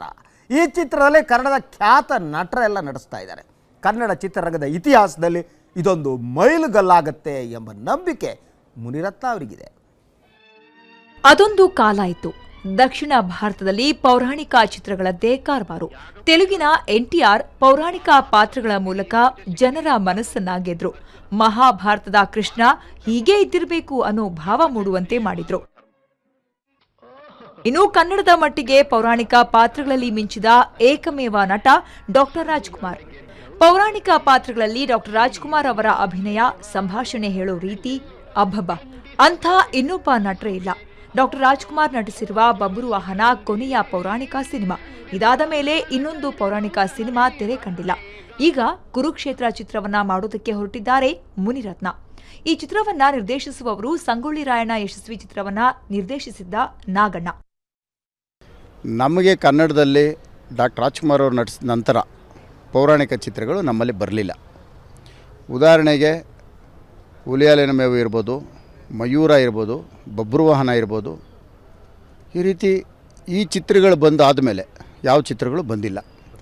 ಈಗ ನಮ್ಮಲ್ಲಿ ನಾಗಣ್ಣವರು ಈಗಾಗಲೇ ಸಂಗೊಳ್ಳಿ ರಾಯಣ್ಣ ಮಾಡಿದ್ದಾರೆ. ಹಂಗಾಗಿ ನಮಗೆ ಯಾವುದು ತೊಂದರೆ ಇಲ್ಲ.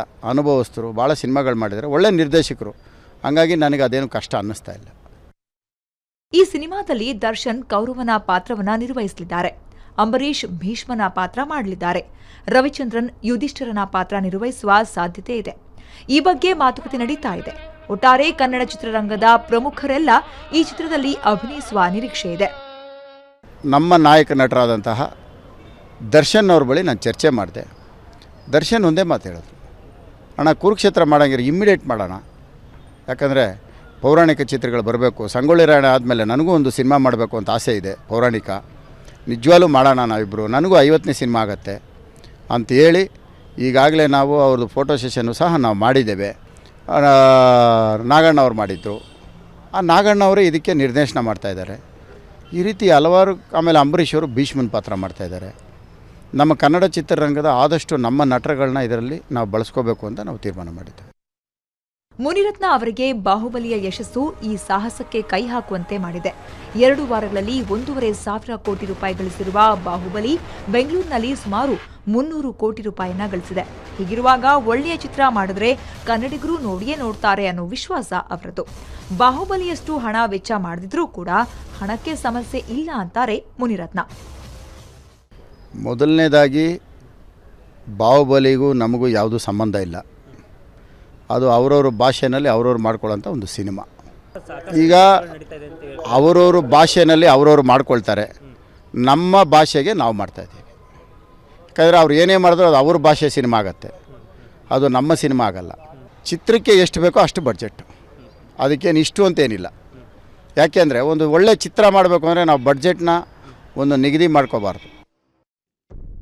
ಬಾಹುಬಲಿ ಚಿತ್ರದ ಚಿತ್ರೀಕರಣ ನಡೆದ ರಾಮೋಜಿ ಫಿಲ್ಮ್ ಸಿಟಿಯಲ್ಲೇ ಕುರುಕ್ಷೇತ್ರ ಚಿತ್ರೀಕರಣ ಕೂಡ ನಡೆಸೋದು ಮುನಿರತ್ನ ಅವರ ಉದ್ದೇಶ.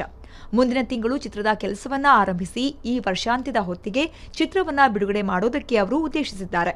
ಒಟ್ನಲ್ಲಿ ಕನ್ನಡದ ಪ್ರೇಕ್ಷಕರಿಗೆ ಅದ್ದೂರಿ ಪೌರಾಣಿಕ ಚಿತ್ರವೊಂದು ಬಹುಕಾಲದ ನಂತರ ನೋಡೋದಕ್ಕೆ ಸಿಗುತ್ತೆ.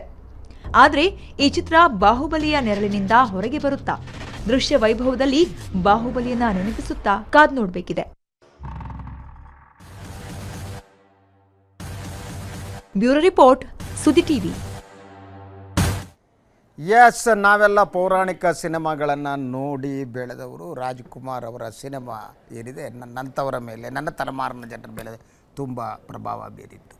ಹಾಗೆ NTR ಪೌರಾಣಿಕ ಸಿನಿಮಾಗಳು ಕೂಡ NTR ಶ್ರೀಕೃಷ್ಣನ ಪಾತ್ರ ಕೃಷ್ಣ ಹೀಗೆ ಇದ್ದಿರಬಹುದು ಅನ್ನಿಸುವ ಹಾಗೆ ಇರ್ತಾ ಇತ್ತು. ಈಗ ಗೊತ್ತಿಲ್ಲ ಈಗಿನ ನಟರು ಯಾವ ರೀತಿ ಮಾಡ್ತಾರೆ, ನಾನು ಮಾತನಾಡೋಕೆ ಹೋದರೆ ತಪ್ಪಾಗುತ್ತೆ. ಆದರೆ ಒಂದು ನಿರೀಕ್ಷೆ ಇದೆ, ಒಂದು ಕನ್ನಡಕ್ಕೆ ಒಂದು ಒಳ್ಳೆಯ ಪೌರಾಣಿಕ ಸಿನಿಮಾ ಬರ್ಬೋದು ಅಂತ ಆ ನಿರೀಕ್ಷೆ ನಿಮಗೂ ಇರಬಹುದು. ಇರುವೆ, ಇದಾಗಿತ್ತು ಈ ಹೊತ್ತಿನ ಪ್ರೈಮ್ ನ್ಯೂಸ್. ನಾಳೆ ಮತ್ತೆ ಇದೇ ಸಮಯಕ್ಕೆ ಅತಿಥಿಗಳ ಜೊತೆ ಸುದ್ದಿಗಳ ಜೊತೆ ಬರ್ತೀನಿ. ಅಲ್ಲಿವರೆಗೆ ಎಲ್ಲರಿಗೂ ಕೂಡ ಶುಭರಾತ್ರಿ.